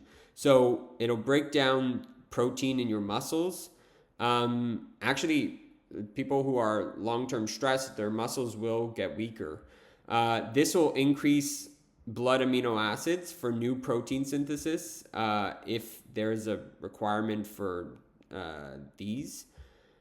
Also, it'll cause adipocytes, fat cells, to increase triglyceride breakdown. So it'll start breaking down fat into fatty acids for glucose production. These fatty acids can be used as a fuel in the body. So they'll increase the blood fatty acids for muscle, and the muscle could use that as fuel instead. The liver will increase gluconeogenesis. So this is an interesting like glucose, new glucose, genesis, creation. So now that your glycogen reserves are probably all gone, right? The liver will now transition into using amino acids that were broken down here and fatty acids that were broken down here, and use those to make glucose, because the brain only uses glucose for its energy. So it needs to make glucose. So actually the liver will convert this breakdown of muscle and fatty acids into this glucose. And lastly, the immune system will decrease inflammation and its immune response. So it'll have this decreased type of response to all of these various pathogens that are out there. You know this, for example, during final exam season, when things are very stressful for a very long time, right?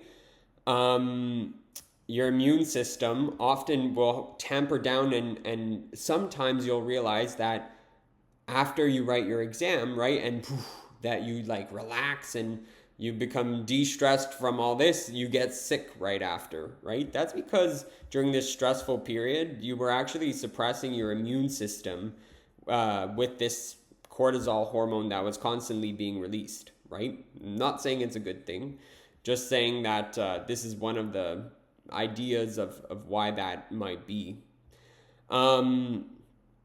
Also, it kind of makes sense, right? So basically, what this is saying is that um, all of these help the body with long-term stress, right? Such as a long-term stress could be, let's say, starvation, right?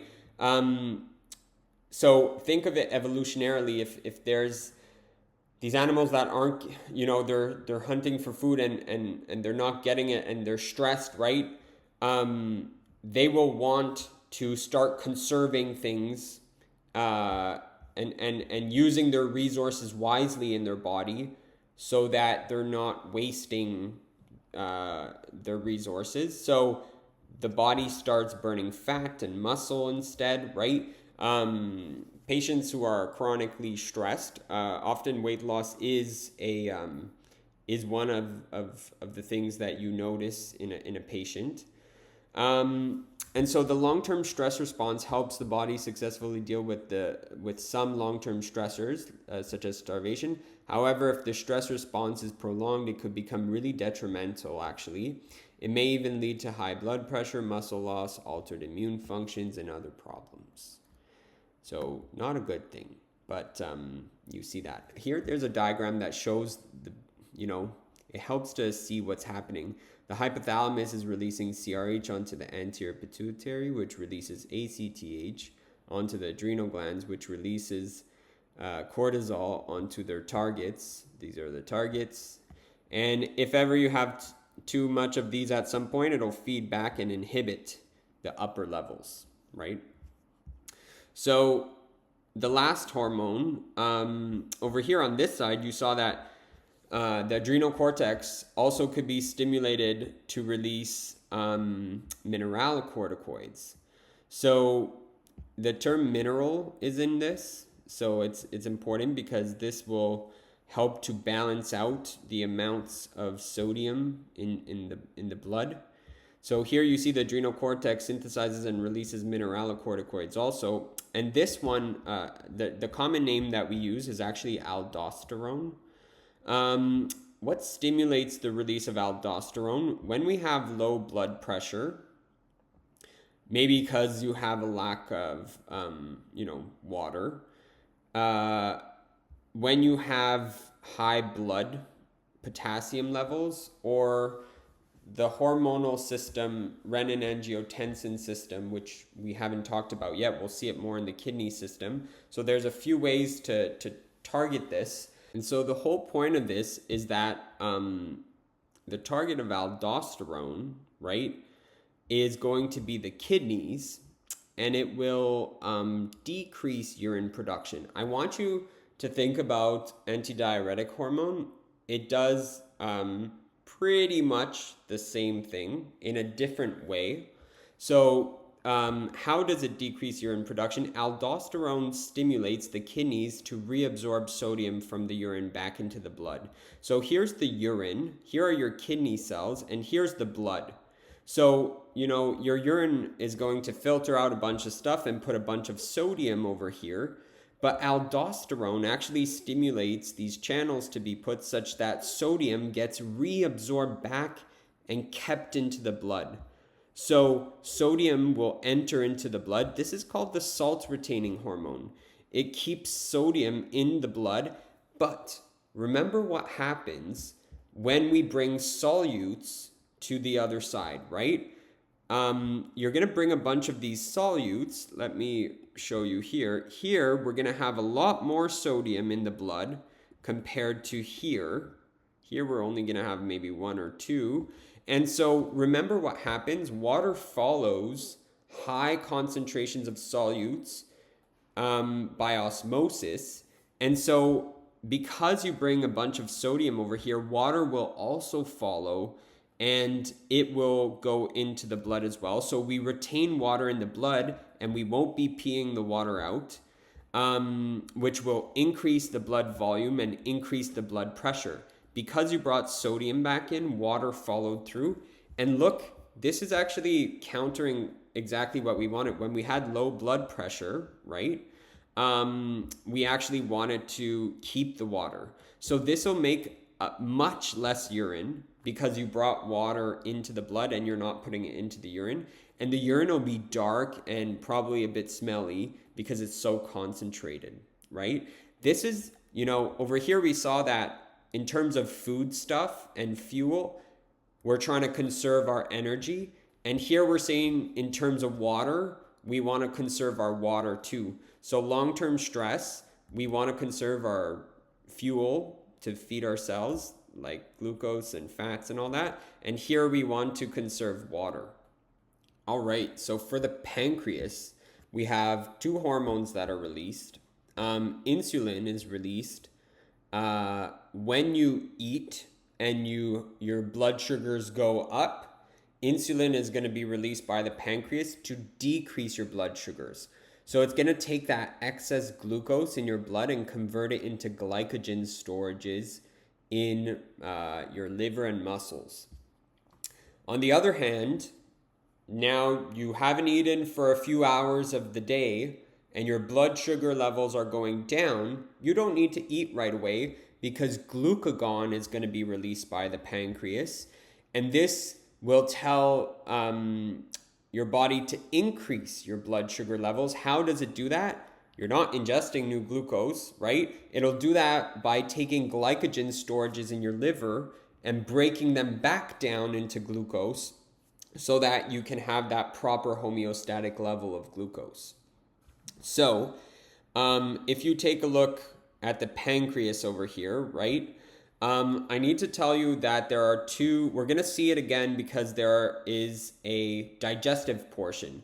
Most of the pancreas is actually an exocrine portion. Exocrine glands, remember, they secrete stuff to the outside of the body. The small intestine is the outside of the body. It's like the outside world, right? So cells secrete digestive enzymes into the small intestine, and they break down stuff in the small intestine. The endocrine portion of the pancreas, right? These are called the isolates of Langerhans. And if you take a look at these little isolates over here, they're endocrine because look, they're making stuff and they're putting it into the blood. They're making hormones and putting it into the blood. It's not going into the outside world. So if I zoom in on these little isolates, right, you're going to see that there are these beta cells and they make insulin. And then there are these alpha cells and those make glucagon. So both these two hormones are made by the pancreas, by different cells. So let me tell you about, first of all, insulin, right? That's released by the beta cells found in the pancreas's isolates of Langerhans. So what stimulates the release of insulin? Normal blood glucose is around 90 milligrams per 100 mils. When your blood glucose goes up, right, that will stimulate the pancreas to release insulin. So more than 6 millimoles per liter. So increased blood glucose. Glucose is not a hormone, so this must be a humoral stimulus. This is the most important one to know, is that when your blood glucose goes up, it stimulates the pancreas. When does your blood glucose go up? It goes up when you eat. You bring in a bunch of food bits, you bring in a bunch of glucose, that increases your blood glucose, right? So here in your intestines, your glucose you eat, that will be absorbed into the bloodstream. So when a person eats, the blood glucose will rise, right? Not so important is that it's also triggered by the taste of food because it gets your body ready to do this. And it's triggered by food entering the stomach. Your body will be prepared when it does come. But this is really the main one over here to know, is the humoral stimulus. So that will cause the pancreas to release insulin. So the problem here is that your blood glucose levels are too high, right? Do you see how concentrated? There's a lot of glucose here. So when your blood glucose levels go high, high blood glucose stimulate the pancreas. So this glucose will tell the pancreas to release insulin. Do you see insulin being released into the blood? That insulin will go to its targets for a response, right?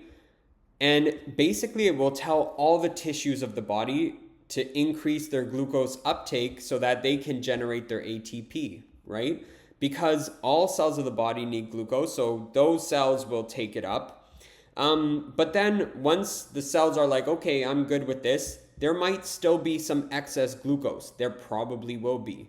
We don't, to feed ourselves, we just need a little piece of food, but we don't do that. We eat big plates of food so that you can store that glucose for later on. So when you have all your tissues of the body have taken up what they needed, your liver will increase glucose uptake. Insulin will tell the liver to increase glucose uptake to store it as glycogen. Remember, glycogen, here's glucose in the blood. It's taken up by the liver and it's stored in these chains. Remember that chains of glucose in the liver are called glycogen. So we store it up as glycogen.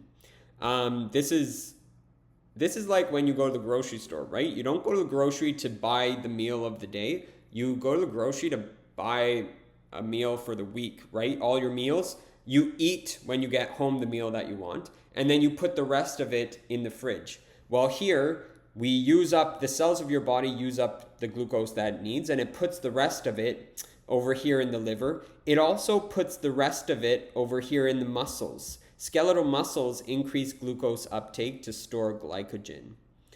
And then adipocytes, right, those fat cells, let's say there's still glycogen around, right? Well, then the adipocytes, the fat cells, will convert, increase lipogenesis. It'll convert the excess glucose into triglycerides, into fat, and store it as fat instead, right? If you eat, pasta is carbs. It's a bunch of these low glucose chains. If you eat 10 bowls of pasta, right, you will make fat, right? Because all that glucose is way too much to be stored in the liver and the muscles. The rest of it will be stored in terms of fat, right? You don't need to eat fat to make fat, right?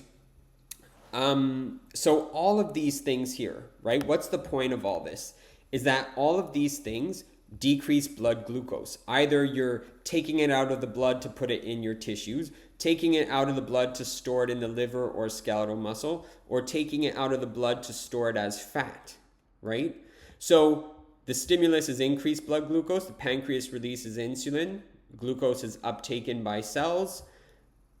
Glucose will also be brought into the liver and converted to glycogen. All of this decreases the blood glucose back to homeostasis, right? So these two drawings, they show the same thing in a different way, okay? Glucagon, on the other hand, this hormone is released by the alpha cells found in the pancreas, and it is released when your blood glucose levels are too low, less than 4 millimolars, okay? So decreased blood glucose is what stimulates the pancreas to release glucagon. I remember it because glucagon, glucose is gone. That's the message that the pancreas is trying to send. Hey, glucose is gone. We need more glucose in the blood, right? So glucagon is released, and it is going to go to the liver over here, and it will take glycogen and break it down into this glucose, right? So that's called glycogenolysis. You're taking the glycogen, which is long chains of glucose, and you're breaking it, you're lysing it into little glucoses. So the liver takes the glycogen storages. Remember, it made a bunch of storage over here, right? When you're not having much glucose in your body, like you're not eating for a few hours, you're going to take that glycogen and break it down to glucose in the bloodstream. And that will help to increase the glucose in your blood. Lipolysis, right? You're also, remember that you made a bunch of these fat reserves here.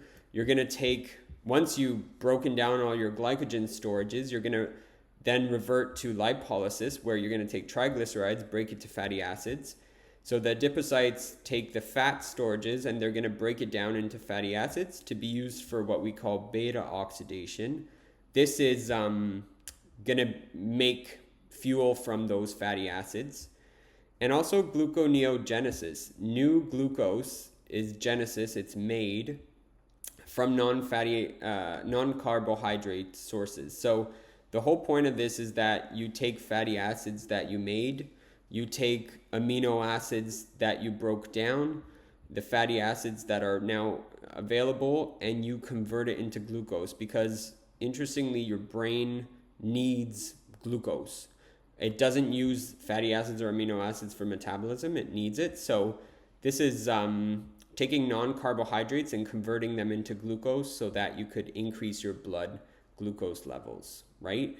The main one to know and really focus on is definitely the glycogenolysis from the liver, right? So let's look over here. As your body's cells use up glucose, right? Like over the course after you eat that big meal, right? Maybe 4 hours later, your blood glucose levels go back down. Low blood glucose stimulates the pancreas to release glucagon into the bloodstream. Glucagon then tells the liver, hey, glucose is gone, right? And it stimulates the liver cells to break down the glycogen. So here's our glycogen, and now we're breaking it down and putting it into the bloodstream over here. And now that blood glucose will begin to rise, right? Because we're putting it into the blood, you're going to increase your blood glucose back to normal. So all of these things, right, will increase your blood glucose levels and counter this low blood glucose that stimulated this loop. So let me go over again. Homeostatic levels of glucose are at a certain level.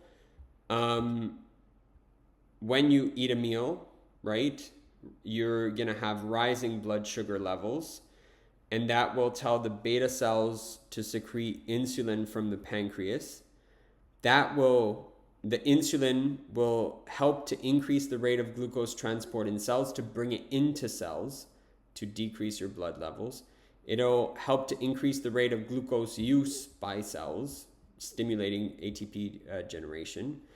It'll increase the conversion of glucose to glycogen. This is storage in the muscles and in the liver. And then increase amino acid absorption and increase triglyceride synthesis. It'll use the glucose to make these. All of this, right, helps to decrease the levels of blood glucose in the blood. They're put into storage or used up, right? And then when you don't eat for a while, 4 hours later, let's say, your blood glucose levels fall and the alpha cells secrete glucagon to say glucose is gone. So the pancreas alpha cells will release glucagon, which will increase the breakdown of glycogen to glucose, right? Remember, this was stored in the liver, right? And then it'll increase the breakdown of fat to fatty acids in the adipose tissue and increase the synthesis and release of glucose by the liver. The liver will make its gluconeogenesis, its new glucose, to make sure that we have increased levels of glucose, right? So that's our situation there. The last, before last, to look at are the gonads. So the gonads, right, remember, this is where we make not only the gametes, the sex cells, sperm and the egg, but also where we make some important hormones. So the ovaries make estrogen and progesterone. This is the female sex hormones. And the testes, right, make testosterone. That's our male sex hormone. So here you have the right ovary actually that you see here. You see the fallopian tube and the uterus here. And here's the other fallopian tube and the left ovary. These two ovaries will make the estrogen and progesterone. Over here you see the testes, right? And they are the ones responsible for making testosterone. So over here, the hormones released by the gonads are testosterone. This release is triggered by hormonal stimulus, right? Over here, you see that LH, FSH, right? This is going to trigger the testes. Over here in the female reproductive axis, you see LH and FSH affecting the ovaries to make estrogens and progesterone. So here they say actually that for males it's luteinizing hormone, female it's FSH, right? But there are actually it's a bit mixed up, so don't worry too much about those details. There are certain elements that come from LH and certain elements from FSH. But all this to say that when the ovaries make estrogen and progesterone, or LH and FSH make testosterone, right? What are they gonna go target after, right? What is the target of these hormones and what is the response? There are various targets that estrogens and testosterone affect. They help, first of all, with the maturation of reproductive organs in utero and in the fetus, right? It helps to actually develop the genitalia. And then later on in puberty, it has this effect on secondary sex characteristics. So during puberty, different things happen due to these surges in these hormones. So hair growth, right? Changes in voice, changes in distribution of fat across the body, growth, also sex drive, right? So these hormones are involved in that, as well as gamete production, making the sperm and the eggs, right? And lastly, we have the thymus. This is located right about here. It's not the thyroid. The thyroid's a bit higher. And the thymus gland releases the hormones thymulin, thymopoietins, and thymosins. What stimulates is actually not really well known, but the target of these, right, is mostly to act locally on close by cells in the thymus. And it's involved in T lymphocyte development. So we'll talk about that later on. And in the immune response, actually in humans, in adults, it's actually it's very small and it's atrophied. It got smaller because in fetus, in utero, and as a kid, the thymus gland is actually very big, and it helps to have the T cells be developed, the T lymphocytes, which are very important white blood cells for the immune system. We'll see that a bit more later on. And then once, in utero is really when that important step occurs, and then it atrophies and gets smaller because it's not used later on in adulthood. Okay? That's it for this lecture.